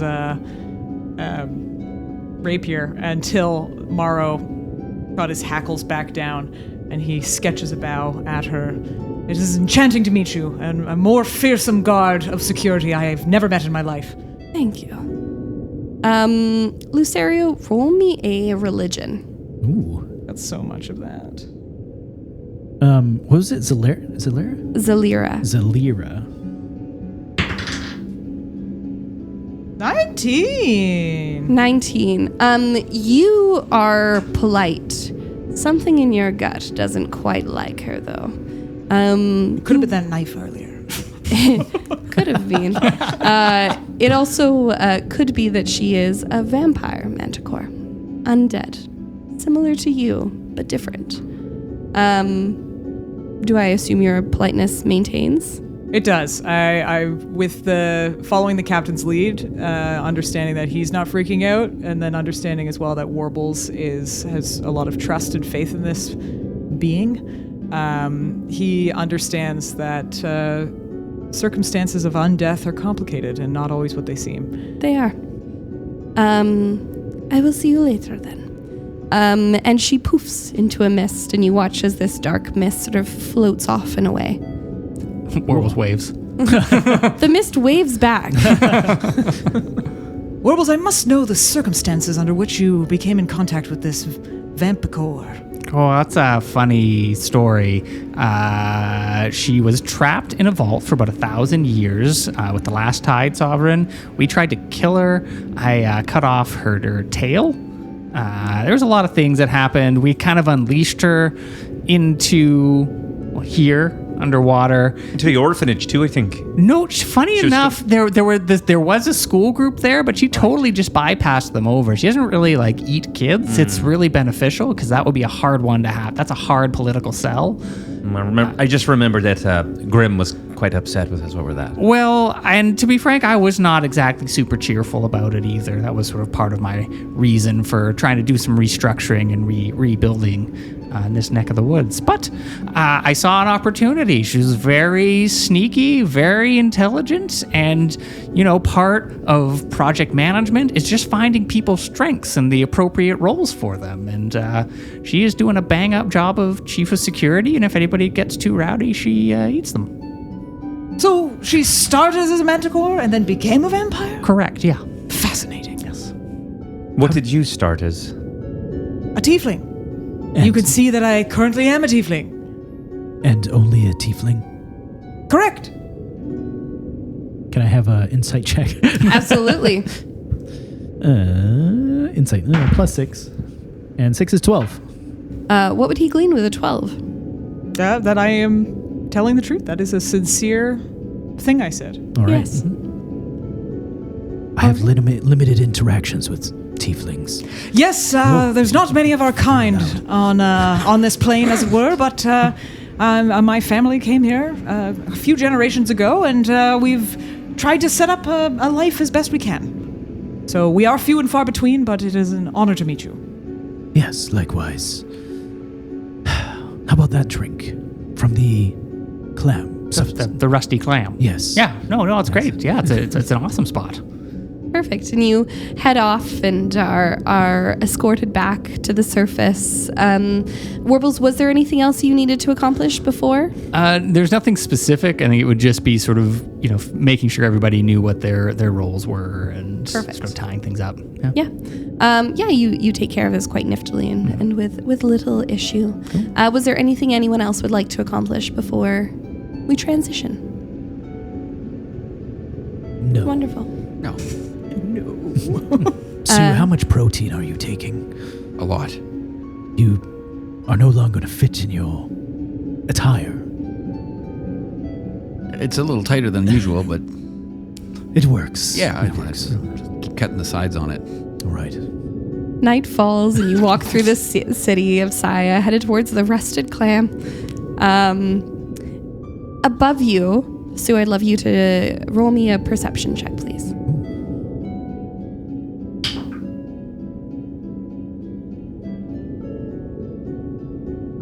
That would be 19. 11 on the 19. dice plus 8.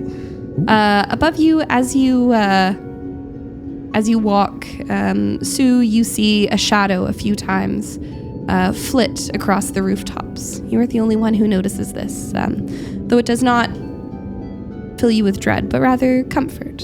You are being watched over. You make it to the tavern, drinks are had. Eventually you make it back to the boat. Some of you find familiar quarters, some of you find new quarters. And as the sun rises, you all prepare to set sail, and that is where we will take our break.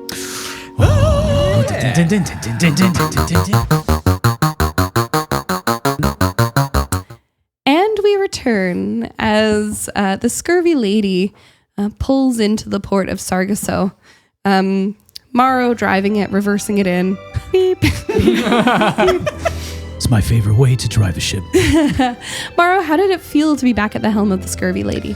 Initially, he had reservations about it because hands on that, just interacting with the ship kind of brought him back to some of the battles that they had been in. And although ultimately came out on top, significant losses and the changes that came afterwards were sort of overwhelming initially. But being the captain that he is, accepted those, pushed them way down where they belong, and sailed on, letting his tail flick in the wind. And the salty breeze is one he has sorely missed. So I think by the time they have arrived, he's as ready to be on the ocean as ever, despite them about to go up onto the top of a mountain. Wonderful. And mostly familiar faces. You do have a new bosun, someone who's come aboard since you left, and whose name is, she goes just by Freddie typically, but Freddie? Freddie, yeah. Freddie. Sorry, I had to pull out my notes there. A large, sort of very sturdy, strong half-orc who seems to be doing just fine of a job. Enough so at least that you don't notice anything either way. And yeah, you arrive at the docks of Sargasso, and as you come in, this perhaps isn't your first time here in Sargasso, but back in Sargasso since the battle. But as you look around, you see that since the fires and the battle, rebuilding has been done, and better. The church that had been blown up has been turned into a temple of the fold, meaning a place where any who wish to worship can find their gods. In some dusty corner or another.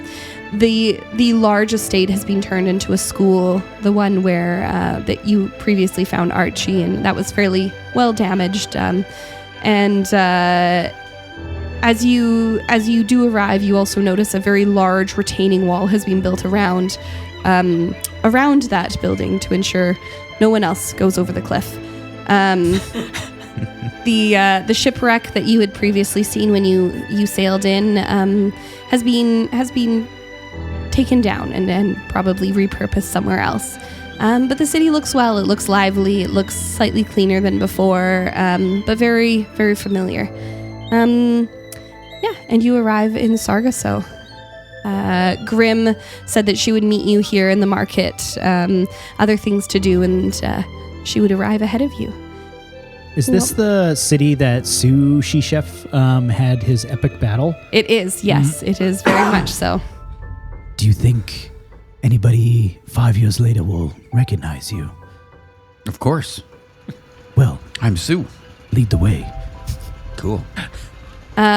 Su, you step onto the gangplank and someone goes, "Hey, Su's here!" Wow, that didn't take long. Su just curtsies and bows. He's like, oh, yeah, okay. And you make your way off the ship. As you walk along the docks, Mawrow, you hear the waves around you, the birds above. You hear people loading ships and unloading ships, and from behind you, you hear a gentle splash of water and something metal hit the dock. I feel like it's been a very long time since something like this has happened to Mawrow, and he freezes like dead. Or dead, like in his tracks, and watches while everybody else continues on for just a few steps before he turns around and like kind of glances over his shoulders and then turns towards whatever this is, and maybe doesn't pick it up yet, but wants to see like, what is this? You watch as a small tendril of water drifts back into the ocean and the cuff that you had dropped off this very dock. As you look around, this very dock lays there on the wood. Well, fitting, it would seem, as he's calling towards the water, not the wrist, whatever, and picks it up, rolls it around in his hands. Does it still have that gem that was in it? It does have the gem. It glows a little differently. It glows now like the sea on a stormy day, with sort of as the light catches it, it seems to be moving inside. It's been a while since we've spoken, if we can call it that. It's good to know you're still there. He holds it, looks at the gem for a moment, and glances back down to the water. What would you have me do? There is no response. Helpful as always. Puts it around his wrist. I'm assuming I will need this later.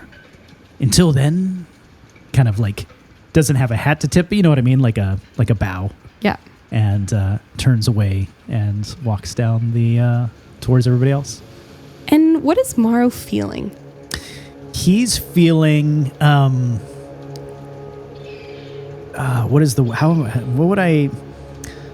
I'm trying to put words to it, but I'll just like do a poor job of it because I can't think of it. He's like, you know when like a kid lies to their parent and walks away, like that feeling, like a guilt around it, I guess. Cool. Yeah. Okay. All right, so you walk through the city and you enter the same marketplace that you had your was the King's Feast, I believe we called it. And it is absolutely bustling. And nearby, and very much as you assumed, people smile and wave and nod your way. Nearby, a restaurant with a crossed ladle on the sign. It is closed currently. I'm curious, what happened with the Iron Ladle and Su? 5 years have passed. Ooh. I think they would have started up a restaurant. Yes. And So perhaps it's a ladle and a Yanagiba. I think it's just a parallel label. A pair of ladles. I think Su would have helped him start up a restaurant. I don't think he would be overly invested in it because Su's like Silent owner. Yeah, just just an interest of you're settling down. This could be fun.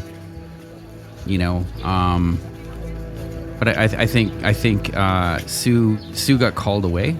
Okay. In his own, just sort of things just took him away. So I think he helped. I helped him out.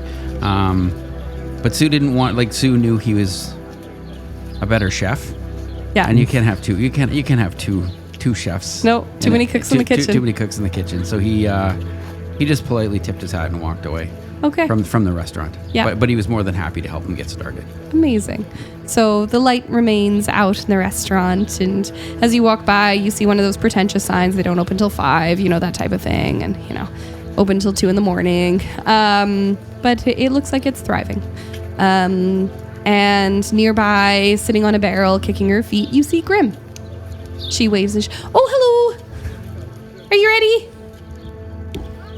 For a god, you don't portray yourself as such. Why is that? I didn't want to be. It was sort of an accidental thing. The previous guy died, and then when he died, I just happened to be there, and there was this little floaty thing, and my ma always told me don't poke things, and I just can't stop.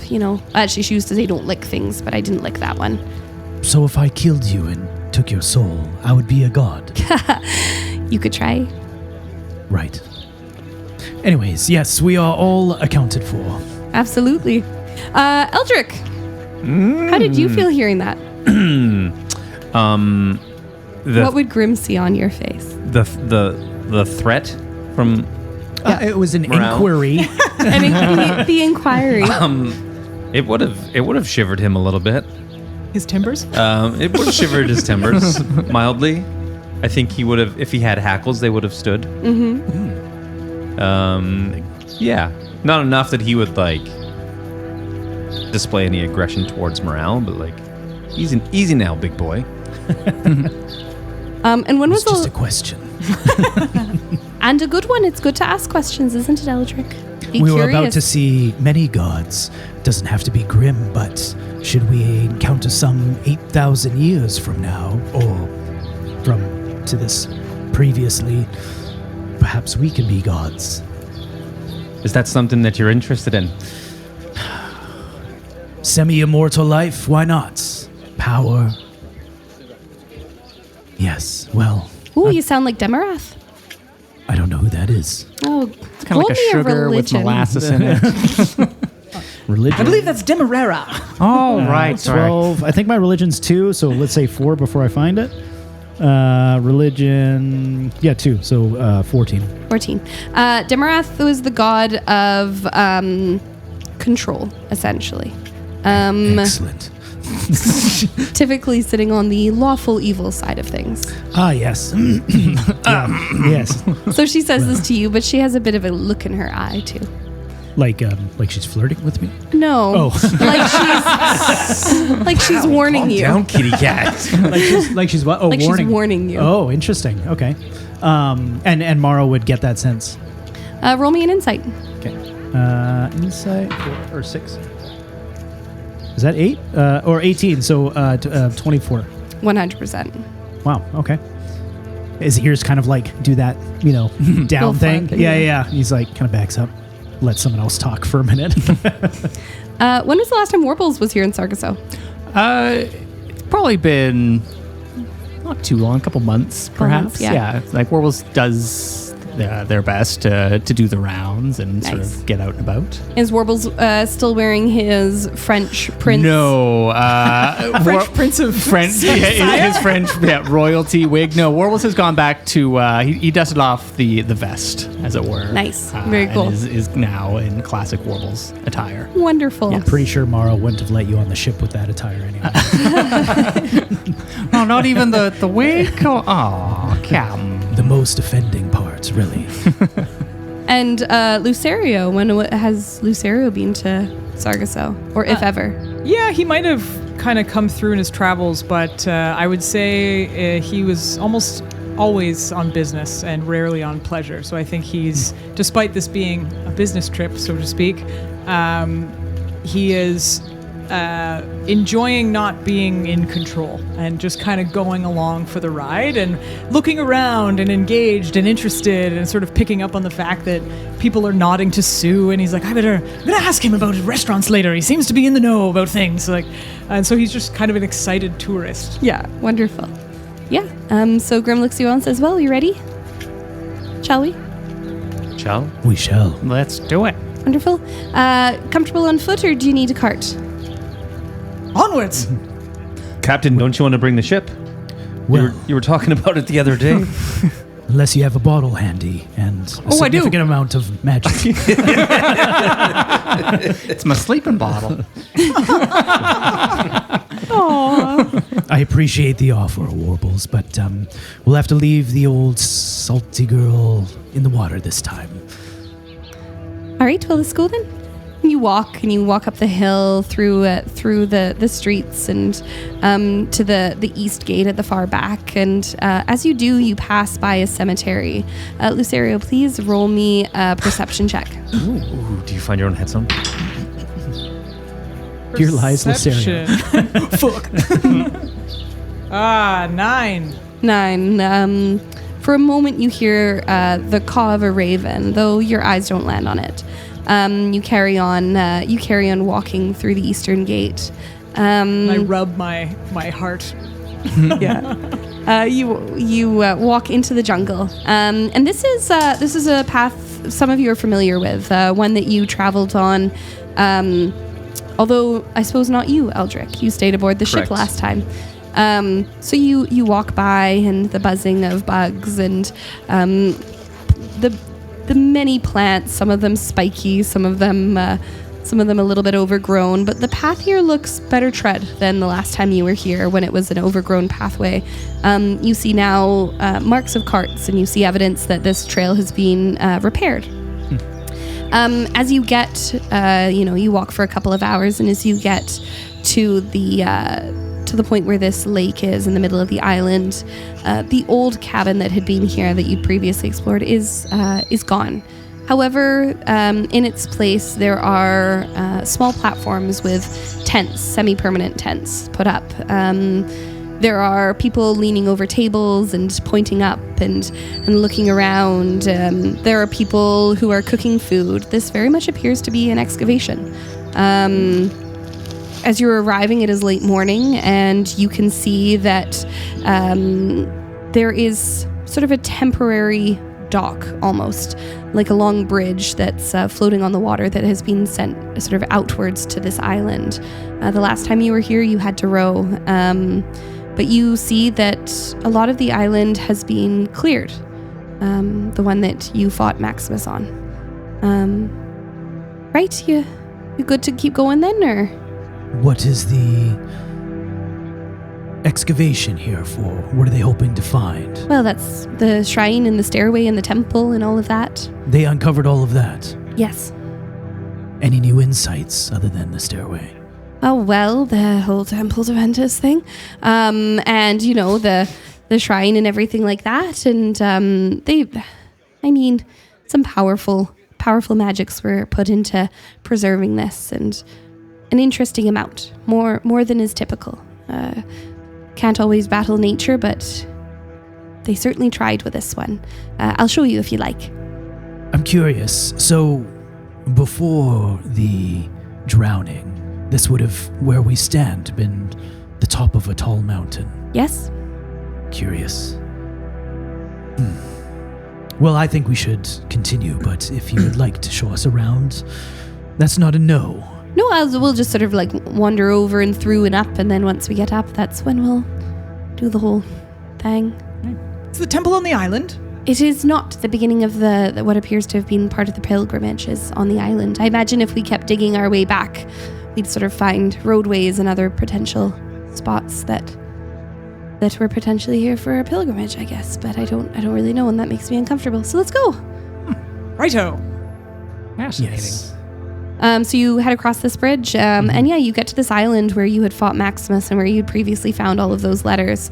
There are more clear roadways, not just roadways. You see columns, you see places where you had previously believed to be just overgrown shrubbery is these fallen over pillars and stuff. It very much has this, that, when you see like ancient Maya ruins where they point out like that the hills of the jungle were actually pyramids. All of these places that you had seen as this overgrown island, in fact, covering this all of this stonework. As you approach the area where you fought Maximus, you see that a better grave has been dug for him. It appears that they chose to leave him here nevertheless, off of the way a little bit. There are stones and there are headstones and some flowers. As you go by the flowers, those of you who are familiar with the arcane recognize that these flowers are very unlikely to ever wilt. In this wide open area that you had fought Maximus, you see that there are in fact stairways, two short stairways up to the shrine. Beyond the shrine, a temporary staircase has been built with some arching walkways over the water behind the island and back up to the trying to think. I'm sure Sean with his geology would have words for me. Is it like a basin? It's like a donut. And then like there's a cliff and it goes up to the cliff that's behind this lake there. Okay. Sean, technical term? Sean, technical term? I don't know. Are we talking about a ridge line? Like a ridge line. Yeah. Yeah, there we go. See? I like the donut. Behind the Donut Hill Cliff. The Donut Hill Cliff? Yeah, well. So you carry on up that way, and as you do, you see that sure enough, this area that you had believed to be massively overgrown is in fact the ruins of a temple. You see partial pillars with others that have fallen over. As you get to the top, a very sort of excitable, middle-aged woman comes over and she says, please don't touch anything. If any of you have put your feet in the water down there, there is just some bacteria that could really affect this. If you could just, here's some cloths, and she gives you some cloths to wipe off your boots and stuff before you get too far in. And I know it's survived 8,000 years of nature, but just if you're going to be touching anything, please do so with clean hands, or I'll just go get gloves. And she sort of wanders off in a different direction to go get gloves, and Grim just goes, just ignore it. I don't wear boots and I don't have fingers. Yeah, it's probably fine. Yeah, it's totally fine. Probably fine, yeah. And yeah, you wander through, and a lot of this is still covered by dirt and debris, though there have been areas where the vines and the plants have been cut back. This would have been a very large temple. This you appear to be in some kind of atrium here, and Grim starts to point out some early mosaics, and she says, as you can see here, the blue here and these parts here are the gold. You can see, and she sort of like points out to you. Those of you who are semi-familiar with the stars, I'm going to say certainly Mawrow and Eldric with your, well, I suppose too, maybe. Well, as a rigger, maybe not, but yeah, not really a navigator. Certainly. Well, I don't know. Are you? Yeah. Okay. Yeah, and Lucario as well would be familiar with some familiar constellations, but even more so ones that are not familiar, stars that have long since blinked out, or maybe gateways to the heavens. You're not certain. As you go through, she points out a few that mark timelines. We know that these did not appear in this pattern, and she says, and I'll be honest with you, like, this is all stuff that was told to me. I'm not much for the stars, but we know that these did not appear in this pattern, except for pre-drowning. So that's how it gave us this timeline. Over there's some mapping that told them approximately what season, but all sort of a bit beyond me, to be honest. But confirmed with lots of people and all of that, and that's what's giving us. And as she talks, Eldric, roll me an observation, please. I say observation, that would be investigation or perception, whichever you prefer.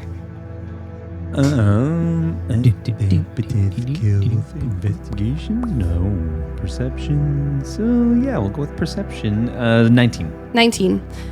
You notice an area that has been covered over. As a portion of flooring that... like just boards laying out, like it's intentionally... There is what appears to be like drapes over it and then held down by boards. Yeah, he'd ask Grim. And what's under that there then? Spoilers. Spoilers? Stuff we know gonna happen That when we you're there. Shouldn't know.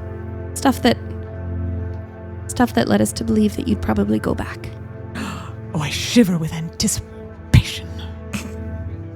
Right then. But you can't look. Got to promise. All of you. On my honor, my lady. Wonderful. This ties back to what you said earlier then. Everything that's already happened has already happened. It's already happened. So we're standing here. So we didn't die. Well, that happens in your future, but our past. It's not like it erases us because we already happened. You're about to do a hairpin turn and then hopefully come back. Yeah. And who knows, maybe one of us will die. Yes, Yes, I wonder. I wonder who. who that will be. Fascinating stuff, history. I really didn't get into it much. Well, I'll just put a pin in that for now, and maybe we can take a peek when we come back. When you come back, you can see it. Promises. Eldric, you need to figure out what all this means to you. No good having your nose in a book if you don't really understand what it says. Not just the words, but what it all means. It's easy for the right personality in the moment, a trauma bond, or a moment of respite from a bad situation, but you're so focused on what it should look like, and I want you to understand what it should feel like. And I can't tell you that, and you need to just go and find it for yourself. Ventus, he's on the other side of this. Not me, but the one I knew. The man I knew. And he held that title for 1,000 years before me, and I don't know the details, but you'll have already been at it for a while. And she looks at you, she comes really close and she holds your hand. She says, you'll find Ventus at the zenith. Will he know me? Not you, but I think he'll see it in you. So what you're saying is to think a little less and feel a little more? Yep. Freedom isn't a thought process. I don't know if I know how to do that. Well, you're going to figure it out. All right, let's get to this. And she brings you all over to a back area. There's another altar, and she goes beyond that even further into a little back room, or what would have appeared to have been a back room based on the layout of the shortened walls. The highest wall around here is no higher than 5 feet. This is well and truly a ruin. It survived the drowning and 8,000 years. It's in bad shape. And in front of you, you see glyphs and runes, and they've been painted in gold, but they're unfinished right now. And it almost looks like a sundial, but instead of numbers for time, it's glyphs. And she indicates for you all to stand within it. And she pulls out a pot of paint and a paintbrush that's nearby, and she says, right, anything else anyone wants to say or do before we send you back? I have one question of clarity. Of course. Our purpose here Yes. is to gain what information we can about this Maw, this lich, his becoming, Yes. so that we may undo it here, Yes. discover a weakness. Yes. I'm ready. Okay.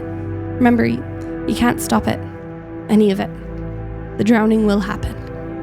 The people you meet are less than a lifetime away from calamity. And the lich will become. We know that. But we can stop it now. And we can make it better. All right, here we go. And she finishes the painting. And time is not a river.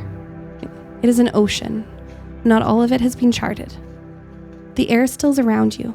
Not frozen, not halted. Simply undecided. The few candles that have been lit around this area hang in place. And their light trembles, but doesn't move. Breath lingers before your lips like fog that has forgotten how to fall.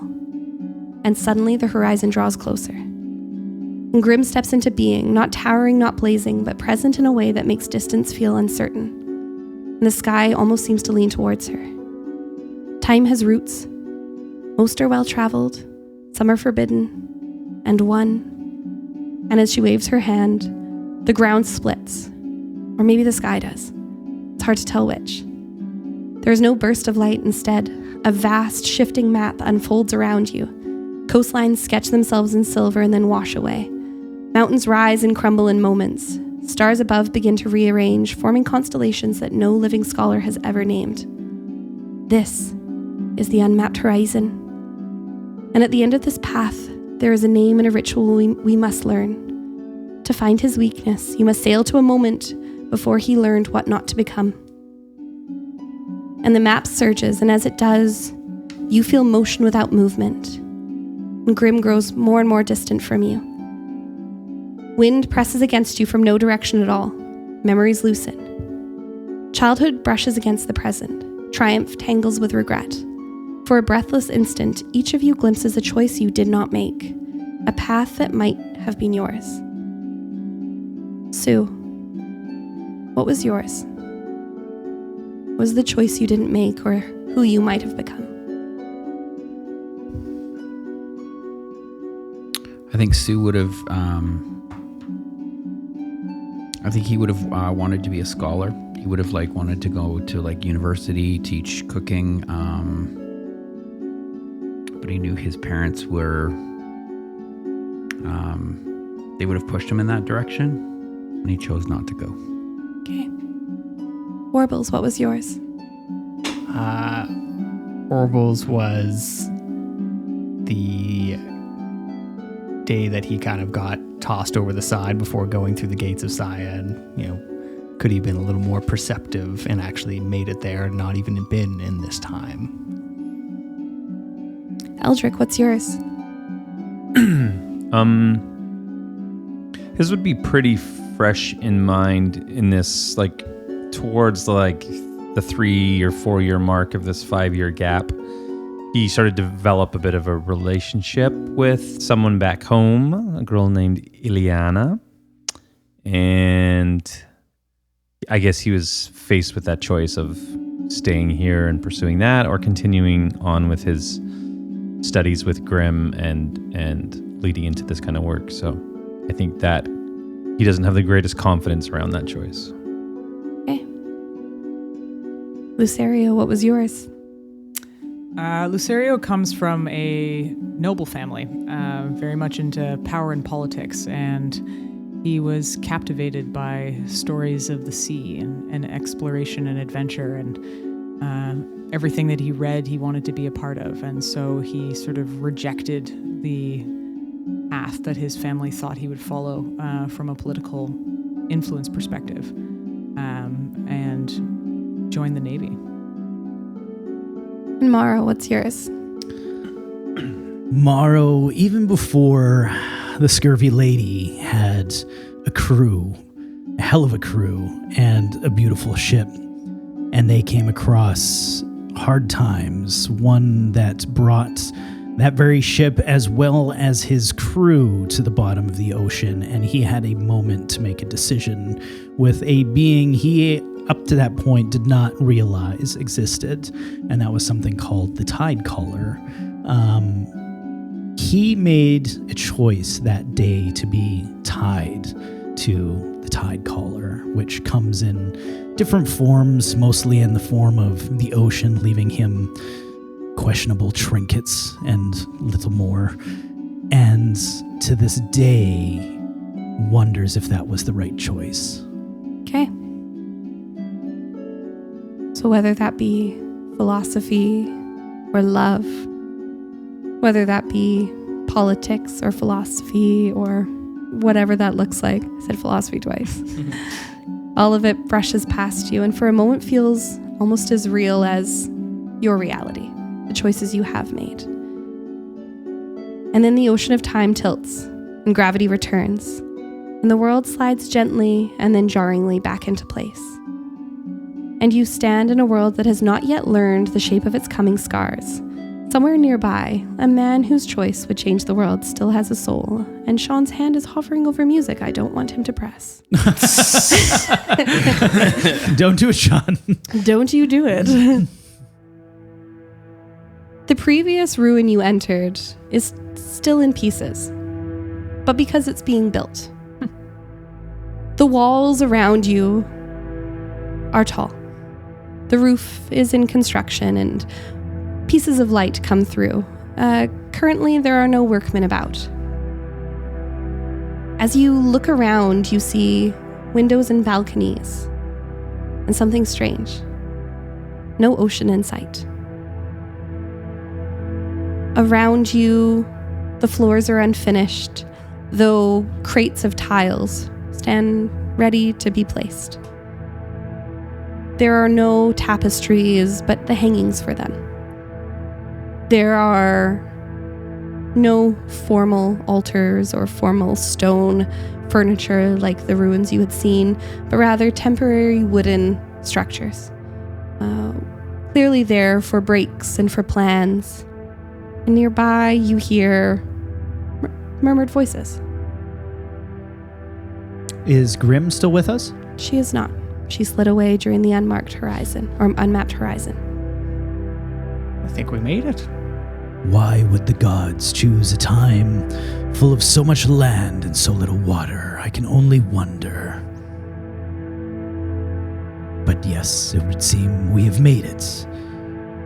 The real question now is, what next? Oh, journey. Really makes you feel alive. So Ventus, here we are at the temple. Do you feel him, the god? Do I? Does it feel different? Roll me a religion. Religion. Natural 20. What do you do to try and feel Ventus? I slowly undo my pants. Whatever it takes to be free. What do I normally? Ventus is about freedom, and I think how that shows up for Eldric has like a connection to light and Ventus. I don't know if that's something that Ventus did or that he just kind of came up with on his own, but so yeah, I think it would be like an internal brightness that he would feel, if that makes any sense. You move into the sunlight, one of the areas where the roof has not yet been finished. And you close your eyes and you reach out. And something answers. But it does feel different. When Grim reaches out, it feels like joy. It feels almost euphoric. Her joy for life comes through in that connection. This feels quiet and calm, like closing your eyes on the beach and feeling the wind on your face. And it has a question. And you don't know what the question is, but you know it is questioning you. But you do feel it.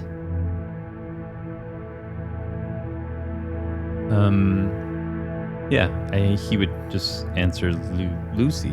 Lucario. I'm not really sure how to explain it, but it's here in a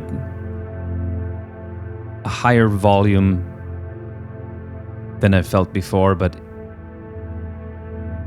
in a slightly disconnected way. Right. Well, I guess we'll just have to wait and see when your god shows up. Oh, it's here. That's what I'm saying. I look around. Yeah, like in here, like the physically, where? Well, everywhere, just like the light. Ventus, Hello? are you there? Ventus? Roll me a religion if you are genuinely seeking this. Oh yeah. Eldric, do you get a sense of direction from this Ventus? Well, Grim said he'd be at the zenith, right? So 15. Right. 15. You do not feel Ventus. The way you reach out is different. But in the way that Eldric describes it, feels familiar enough for you to believe it. But you do not feel it. Warbles, were you doing this? Yeah.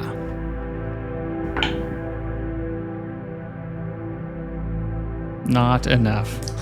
Just not no. No. based on Yeah, Spoon 7. laughing at your roll.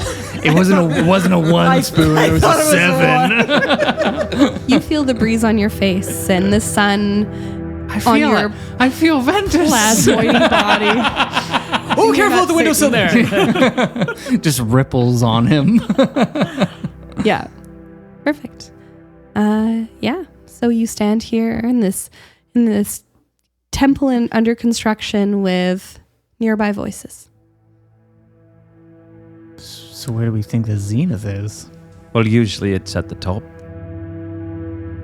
Are you sure? Should we follow the voices? She didn't say whether wherever we arrived would be of any danger to us. I'm assuming it's fine, but we should be ready. What if we are notably different to whatever these creatures may be? It's 8,000 years. Well, I've been different pretty much everywhere I've gone since I came out of that bottle. And you're in no danger, Captain. I was more worried about you, Sue. Don't worry about me, buddy. I got it.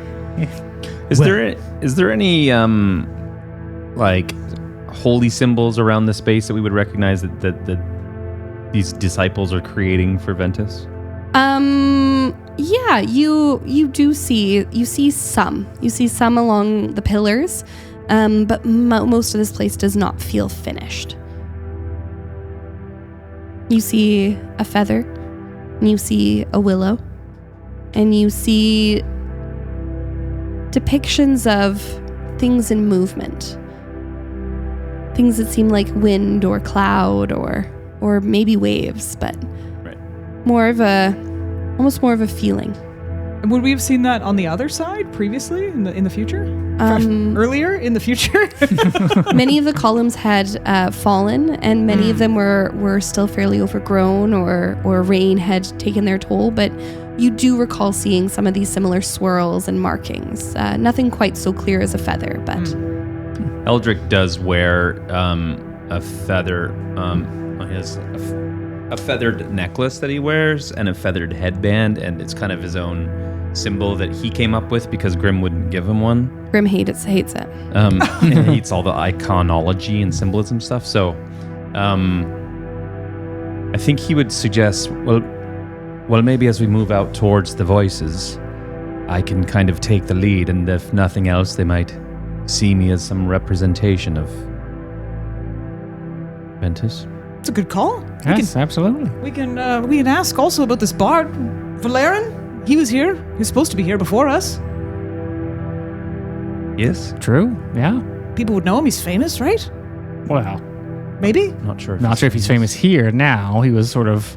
He's a bard. He was disposable. Couldn't have been that good. What does that make us? Well, you give you give some pretty strong bard vibes yourself. You could. No, it You wasn't. stop being flattered. No, it. Okay, that's fine. I just realized something. We forgot Archie. Oh, Oh, no. thank God. Well, that's Thank unfortunate. Ventus, I mean. Ah, It was implied. Ventus is God. Thank gods. Well, Eldric, you leading the way, I think we all agree is the right way forward. Yes, and maybe if you're all on your hands and knees behind me, then you could be like chanting and. absolutely not. No, that was just a. Yeah, it's there's just no way. Never Yeah. mind. It's a little It was worth a shot. joke. See that Mawrow is not the only one with visions of being a god. Are you talking about yourself then? No, God, no. No. The way I see it, it's only a matter of time. Before you become a god? Yes. Hubris. Very interesting. Attractive quality in a man. Good for you. Well, let's go then. Yes, please. Before Lucy starts praying to me. Lucy, up off your knees. Come on. Stretching. You walk out of this sort of, what does appear to be a back room. And you enter this much larger space. And it sort of does ring a little bit closer to what you saw here. And off to the side, you see a couple of balconies and a very large staircase that leads down to an island below. This lake at the top of this mountain appears to have always been a lake, or always for the last 8,000 years. And as you walk towards it, the murmured voices from nearby grow louder. And off of one of these balconies, in the sunlight facing over what this island, you see two people. Facing you, you see what appears to be a Leonin. She is wearing dark green clothing accented with golds, almost like a tunic style. A golden armband surrounds her left bicep, and she stands around 6 foot. She almost appears puma-like, with black fur similar to Mawrow's. However, through the light, you can see a faint spotted pattern that appears underneath, almost invisible. She has a very strong, powerful body, and she is looking down over what appears to be plans for this temple. She notices you out of the corner of her eye and looks at you sort of questioningly for a moment. She quirks her head and looks at your clothing, your accessories, your weapons, and then says, "I believe they are here." The other figure, a broad-shouldered man in tight black trousers, knee boots, and a billowing white shirt tucked in, I think very much your traditional Fabio look. pushes up from where he was poring over these papers, and his dark brown hair is pulled up and shows an undercut. He turns and smirks at you all, a little too pleased with himself, before making eye contact with you, Mawrow. Pussycat, pussycat, where have you been?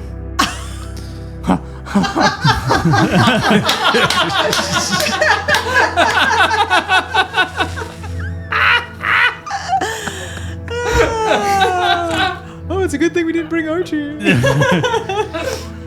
Well, I see people from the past have no respect, it would seem.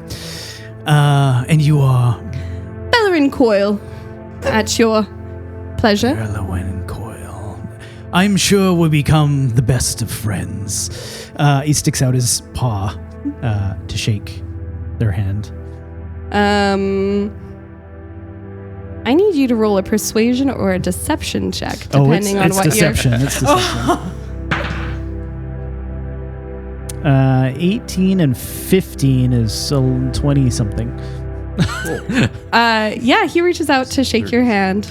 All right. That's 32. Oh yeah. Yes. Mawrow's not good at math. 33. He wasn't planning on doing any attack or anything. He was actually trying to just get a sense of this person. So he shakes his hand, but like, you know where like you shake someone's hand, you feel the grip, but you also like kind of turn their hand over and look for, like, I feel like back in the piratey sort of days, you look for markings and that kind of thing. Oh, and I think like the way the sun was, behind him, you're sure-ish, but you need to be really sure. And as you shake his hand, he steps into the shadow, and the smirk is a familiar one. Well, aren't the gods just the most entertaining in their decisions? Aren't they just?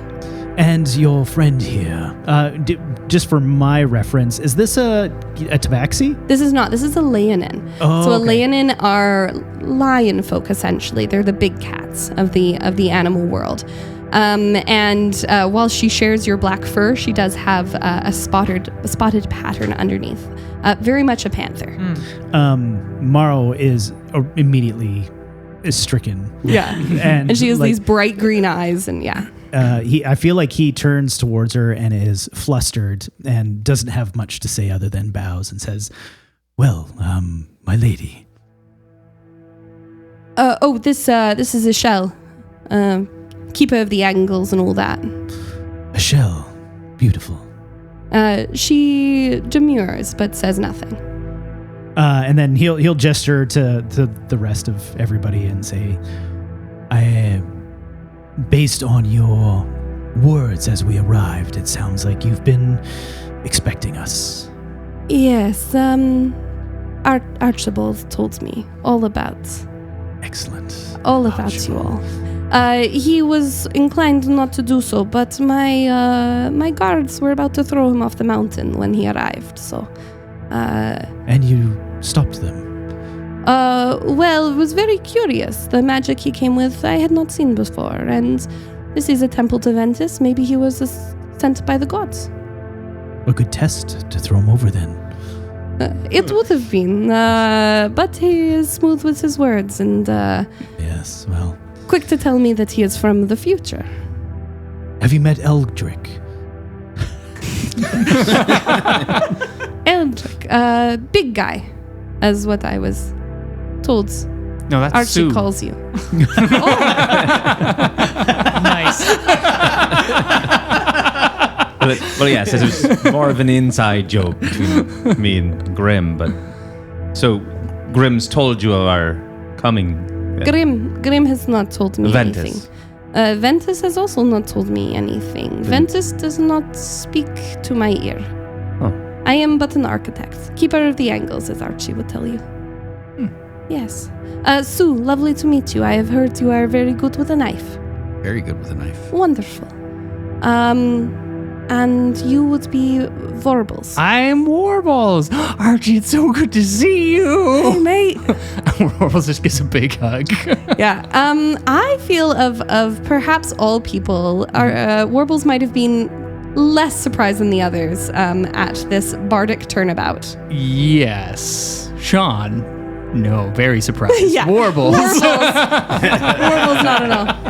Yeah. Well, you know, the concertina and that led I me to know the loot, you which led me to were the... doing really good. It's a name, making a name for yourself. Gotta do it, gotta change it. Velarin coil, it's like a snake. Oh! Got it. Yes. Very entertaining, very intelligent. Yeah, I told Grim not to tell him who Yeah, I wanted to see your good. fucking face. It was priceless. so Look, he's good. still making the face. Yes, Oh, yes. that's really look good. at Yeah. his ears. Everybody gets to have fun. Think I with didn't fucking hear you. Maw. Oh, I hope Archie doesn't. Right here. Ow. no. I'm still hoping. Perhaps this is Yes. part of that dream. Yeah, one of these days. Anyway, and you would be... Lieutenant Commander Lucerio Thorn at your service. Oh, Velarin cool, but you can call me Archie. Right. Lovely to meet you, Archie. Yeah, and no worries. And how's my girl back home? Well, not my girl, I guess, but how's Val? Oh, she's doing great. It's doing well. Yeah. doing good? Yeah? No, she's doing awesome those- with those druids. She get those sick tats. Yeah. Yeah. And she still wears the medallion. Good, yeah, good, yeah. good, So good, looking out yes. for her. So yeah. Good.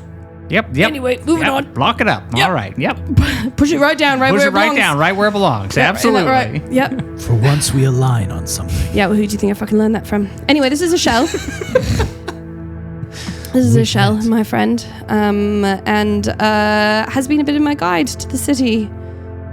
You know, for all got to save the world and all that. Oh, her name is a shell. Yeah, it's a shell. Oh, I thought she was saying like that her farm is a shell. But Like that's clearly not. She's a cat. No, She's a like cat. oh god. Never mind. Numbnuts. For the first time in 5 years, Eldric just felt a spike in his temper. He's like, oh fuck. Yeah, I feel like Eldric and Morrow are looking at each other now. Like, do we try to kill him? Hand on the dagger. Just, And Archie backs up and he sort of like hops up on the table in a shell just in time, moves the plans out of the way and rolls her eyes and kind of looks at you all like, oh, what are you going to do? And he goes, right, well, been here a couple months, got some contacts, not a ton to be honest, but got some leads at least. Essentially, seems like we're just looking for someone who'd have enough magic to try and turn into that fucking big lich. Little things to know about. Obviously, most people don't know what's going to happen, so don't talk about it. Clearly. Can't change anything, sure Grim told you that, but, you know, we're here, whatever you do, you do. Whoever you meet, you meet. Whoever you talk to, you talk to. Other pieces. Did I miss anything, love? And a shell goes, the money.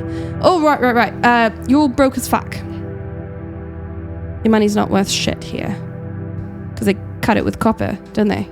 Not back here. Back here. Pure gold here. All your money's literally copper. A bit of plating. Yeah. It's a good thing you're a bard then. Well, and he looks right at Mara. He goes, I could give you some money. I don't money need would your be good. money. You're going to give me a bit of sugar and you can call me daddy? Come close and we'll see what happens. I guess you don't want this then. And he pulls from his back pocket a sizable pouch of gold and sort of like twirls it around the table and goes, you know, all the magical items you could buy. Say please. I will not. Say thank you. Ashel, thank you for guiding our friend Archie here and helping him acquire some of this gold which you've so graciously offered to us. She kind of chuckles. She'd had a sort of similar smirk all along, but is watching this like it's a tennis match. And she goes, "You're very welcome, little cub." And she throws you the pack of coins. Archie tries to grab it out the air, but it's too late. Warbles goes up to Archie. He called you his friend. I noticed that, yeah. It was pretty good. Yeah, it's good. That's progress. It's progress, yeah. Anyway, Uncle Morrow's sort of starting to, you know, Starting to warm up. Just a little bit. Just a little bit. Morrow tosses the bag to Sue. That should get you, you know, I've got places you can stay. Can save you some money. but that should get you, any of the sort of things you need. Cool. Cool. Eldric said he needs to, and maybe we'll hear, unless I'm mistaken, but the Zenith. Zenith. Zenith, sorry. Yes, well, that's what Grimm said, where we would find Ventus if we need to. Zenith is what? The top of something, I would assume. Well, you're top of a mountain right now. This is Temple of Ventus. Well, Grimm would fucking hate it, wouldn't she? Yes, it's Yeah. not little over the top. Yeah. But absolutely beautiful. He turns around and he's like talking to Shell. He's absolutely stunning, my love. But right, well, don't really know. Can't really help you with that. Can give you a couple contacts though. Contacts would be great. Cool. Got 2 for you. Okay. Nearby, and you do all have your map, and it is the city of Apotheos. So if Sean can point out the mountain you're all on, and then the city of Apotheos right there. Right. So the mountain's the D4. Yes. Yes. Thyros? Apotheos. EPHYROS. I did that, but with an F instead of PH. Cool. Apotheos. Right. Well, there's 2 people. B+. So quiet. Oh, it started up again. It's the best I've ever gotten. Right. Well, 2 contacts there. Well, should we just start walking? I'll tell you about it. Oh, you're coming with. Well, yeah. Where did you think you were fucking staying? Well, technically, it's a Shell's house, Oh, but it's a nice well, villa. lead the way. A Shell. Archie turns around and says, "You all done here?" And she goes, "Yeah, I can be done for now." And she packs up all her stuff, and nearby there is like a stone chest that she puts everything into, and she draws her hand across it, and it seems to seal.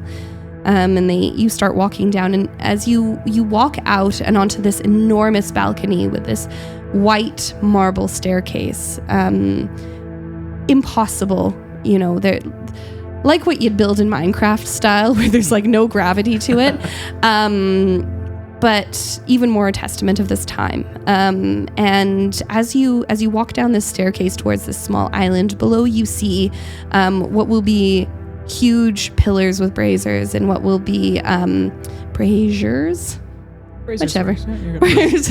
It's either going to be a jar of fire or a bra. I'm not really sure. We'll see.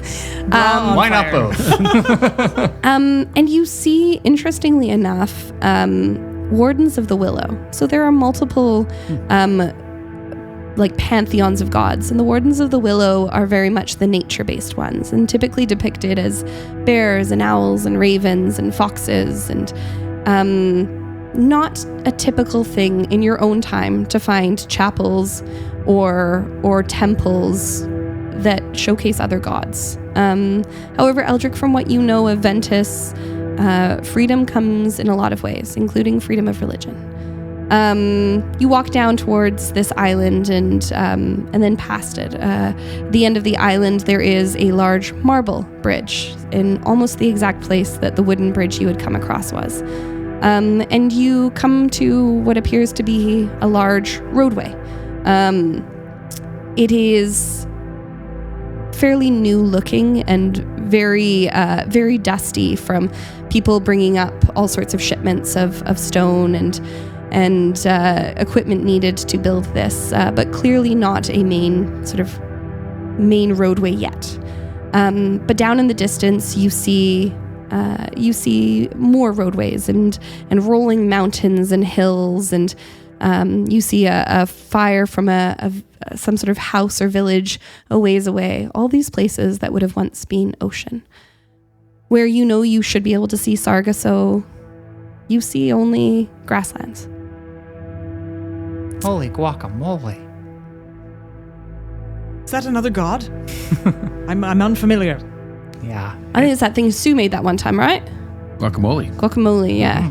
Really good with those like corn things. Yeah. So I'm looking forward to the cuisine that you'll be serving on the Scurvy Lady. It's good. It's a good one. Wonderful. Perhaps you would Good menu. cook for us here. I Sure. would enjoy a taste of the future. Sure. It's actually strictly rice broccoli and chicken breasts right now. Barley. Only because we're cutting. Once we start bulking again. This is important to get your macros. But yeah, and so you start walking, and during this time, Archie explains to you, right, well, got 2 contacts. First one, Leo Cady Valinart. First name, Leo Cady. She's a Marshal of the Vale. So that means like she's kind of like, I don't know, like what you think sort of like King's Guard. But like King's Guard, if like all she does is like investigate magic and stuff. Veil, V-E-I-L? Or? V-E-I-L. V-E-I-L. Yeah. Marshal of the Vale.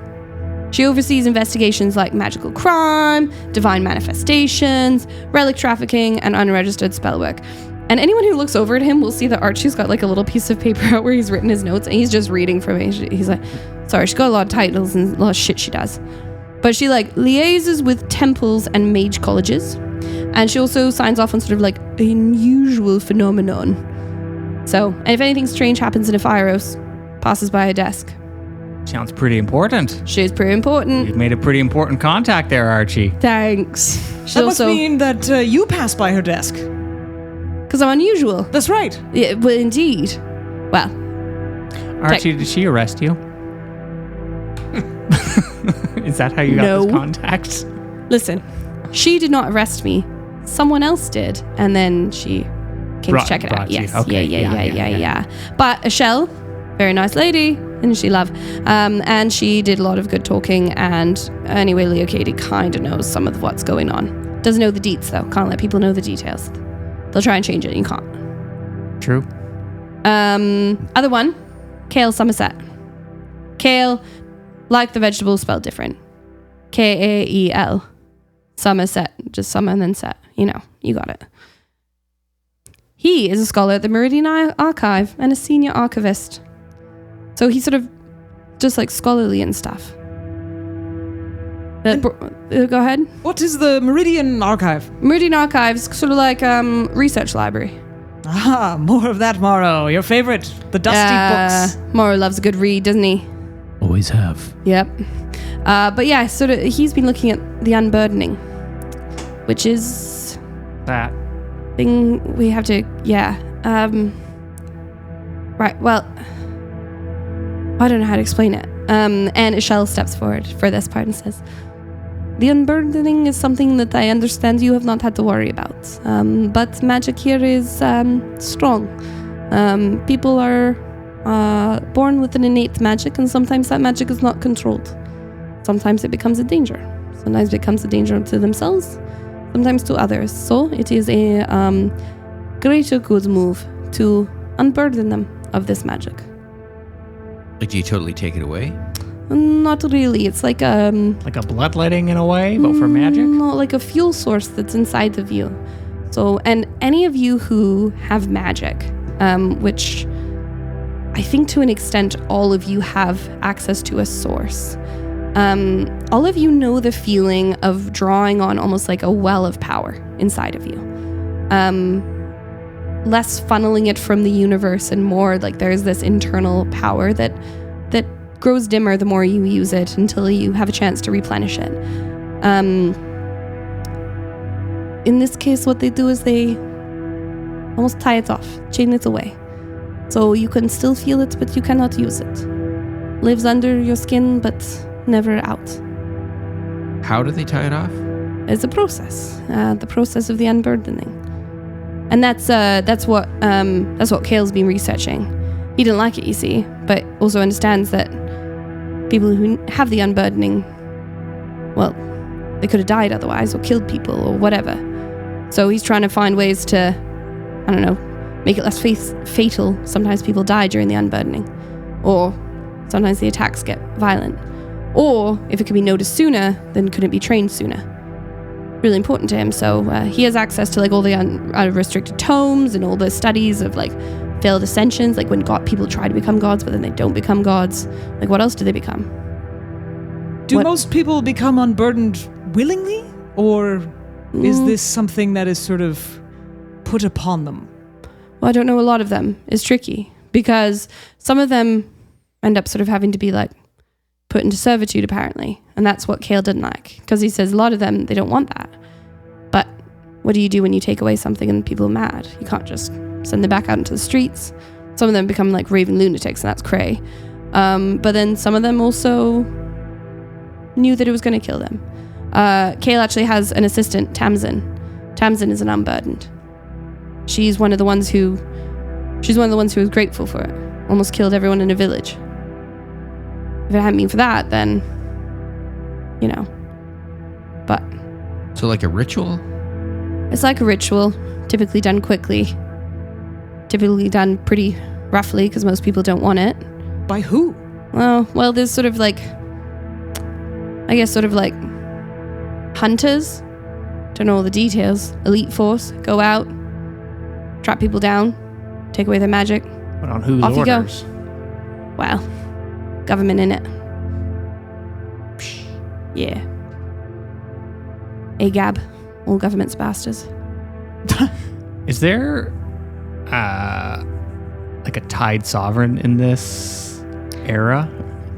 Are you asking him or are you asking? No, this is like would Warbles know that information? Like, There is an empress at the time. One that they called the Undying One. Not because she was actually undying, but an elven empress, a drow, who, as Su would know very well, drow have long lifespans.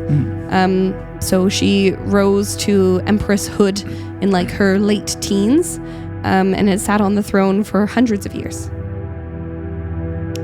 And her name again?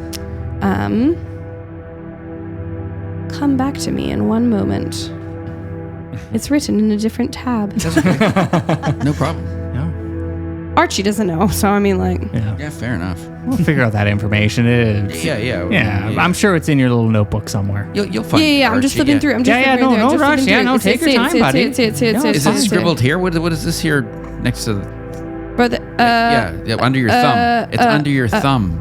No, your Move other your thumb. other The thumb. other one. Yeah, no, it's your other. Yeah. Got it. Zilvraith Velquorin. Oh, that's a pretty name. Z-I-L.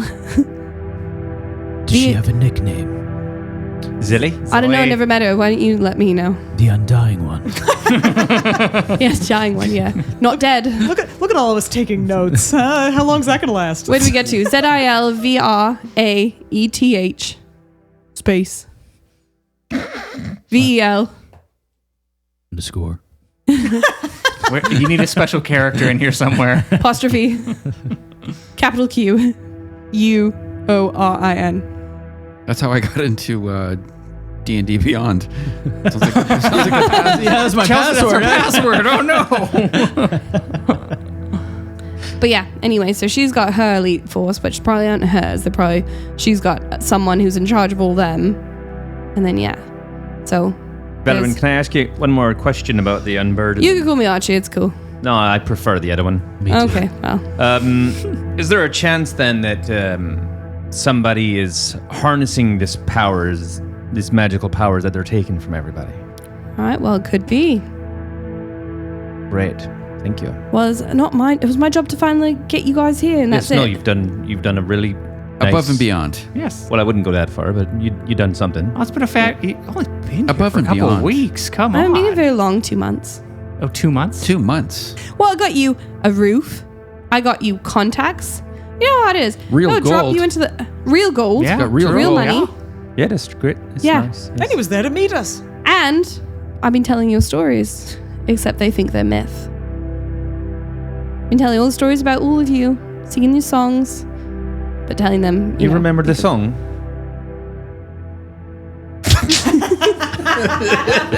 Sorry, I saw the panic on your eyes. I was like, oh my god, Tash, don't. There was a song. There was that a we song, and I sang, was like, but oh fuck. we'll have to Anyway, listen back. you'll have to listen back to it. But yeah, so been telling you stories and stuff, and all of that. They just don't know it's from the future, obviously. Well, she does. Points to Ishel. Does Ashel... And he's trying to speak directly to Archie, hopefully without Ashel hearing him. I think Ishel has sort of stepped away. She understands that there are things she is not supposed to know. Okay, yeah. He's like, what awareness does Ishel have of her future? Ishel knows I'm here because something bad happens in her lifetime. And she knows that that bad thing gets worse. And that we're here to make sure it doesn't get so worse that her bloodline doesn't continue or whatever. Right. But I haven't told her about the... And then he does like the pinches his nose and like... Nor should you. Well, no, obviously don't want to hurt her feelings. It'd be a bit bummer, you know. Might get her to build like a bunker or something under the temple there, but... Yeah, because a bunker will do well underwater. Well, it's not going to be underwater, is it? It's the top of a fucking mountain. We came out over there. We came out on that, yeah. Oh, so you said I thought you said at the bottom of the mountain. No, under the temple. Like, oh, yeah, that's what I meant. Like under, I was like, bunker. Yeah. No. That'd be good. Lake might not be. Like that'll probably get pretty overfilly, but you know, the rest of it'll be fine. But anyway, she got 30 years. We'll give it time. Who knows? Maybe she doesn't even live till that long. Well, she, young woman, probably will. But One can dream. what? Sorry, where are we going now? Are you right? We're headed to a fire, so it's like, to be honest, it's a little fucking ways away. But not too bad. Maybe like 4 hours. You couldn't find a cart or anything in the 2 months you were here. Well, I just remembered how much you loved walking. I do love a good walk. Sue's got his nice boots on. Are those soulless? My soulless walking boots. Yeah, that sort of natural foot step thing. I hear it's really good for your posture and helps for back pain. It gives me good flow through my toes. Right. You see, like, Archie kind of like, anyone who's paying attention sees Archie's, like, toes, like, arch underneath his, trying to figure out, like... That's true. I think I'll stay in my boots for now, but test it out when we get to the city. And unless you have any other questions for Archie... Only a 4,000. So you walk down into this valley, and at about the 2 hour mark, you know that you would by now be underwater, forward in your time, back in the future. However, much of the landscape is similar in that it is still very much a rainforest. It is still warm. Many of the trees are the same. The birds and the bugs you see, many of them are the same. Occasionally you see something that looks a little different. A butterfly, a raven with red under its wings. Just little quirks to what you're used to. And as you crest the hill expecting rooftops, instead you see rivers learning how to climb. A fire spreads out below you in a lattice of shining stone and flowing water. A word I had to check in on earlier. The rivers do not simply circle the city. They lace through it, over it, across it. Massive aqueducts rise on graceful arches, carrying wide, open channels of water high above the streets. And on that water travel boats, not drifting, not decorative, commuting. Long, narrow vessels glide along aqueducts in steady lanes, moving with the calm regularity of a heartbeat. Some are sleek ferries with polished railings and cushioned benches. Others are cargo barges stacked with crates stamped in arcane sigils. At intervals along the spans, platforms jut out like balconies, where passengers step off one boat and onto another with just practiced ease. And there are no oars. A woman standing at the stern of one vessel raises her hand slightly, and the water beneath the hull tilts, guiding the craft towards a branching channel. On another, a pair of robed attendants work in tandem, coaxing a current forward with careful gestures. The water obeys them the way trained horses respond to reins. This is public transit. But the road is liquid and the engine is will. As you descend towards the gates, you pass beneath one of these aqueducts. Overhead, a boat hums softly past, its weight contained perfectly within the channel. Not a drop spills. Sunlight filters through the moving water above you, casting rippled patterns across the white stone streets. And inside the city, everything is clean. Not scrubbed sterile, but maintained with pride. The canals at ground level run clear and purposeful, feeding into the elevated system through controlled lifts and swirling currents. Subtle glyphs glow where the water is drawn upwards, spiraling into higher channels like a reverse waterfall tamed by geometry. The streets bustle with every kind of being you can imagine. A dragonborn engineer studies the floating blueprint. A Triton courier steps from a dock platform, sea green cloak still damp. A tiefling child practices shaping a marble-sized orb of water that spins around her wrist before being guided back into the canal. Elves, dwarves, humans, tabaxi, orcs, genasi. The air is a tapestry of accents and intentions. Above you, a boat slows as it approaches a junction. A soft chime rings from a crystal mounted along the aqueduct wall. The vessel eases to the platform, the current flattening beneath it. Passengers disembark. Others step aboard. A subtle hand motion and the current resumes, carrying it onward through the sky. At the heart of the city, you catch sight of a great circular hub where multiple aqueducts meet. Boats flow into it from 5 directions, circling in a controlled spiral before peeling off onto new routes. It is less a harbor, more a mechanism, a living clockwork of water and motion. Ephyros does not fight the rivers that surrounds it. It built upon them, and it is here in the city of Ephyros that your journey through the past truly begins. And that is where we're going to end this session. Oh, that's so Amazing. Adventurers, grab your weapons. But first, kiss your kin. The wild's call.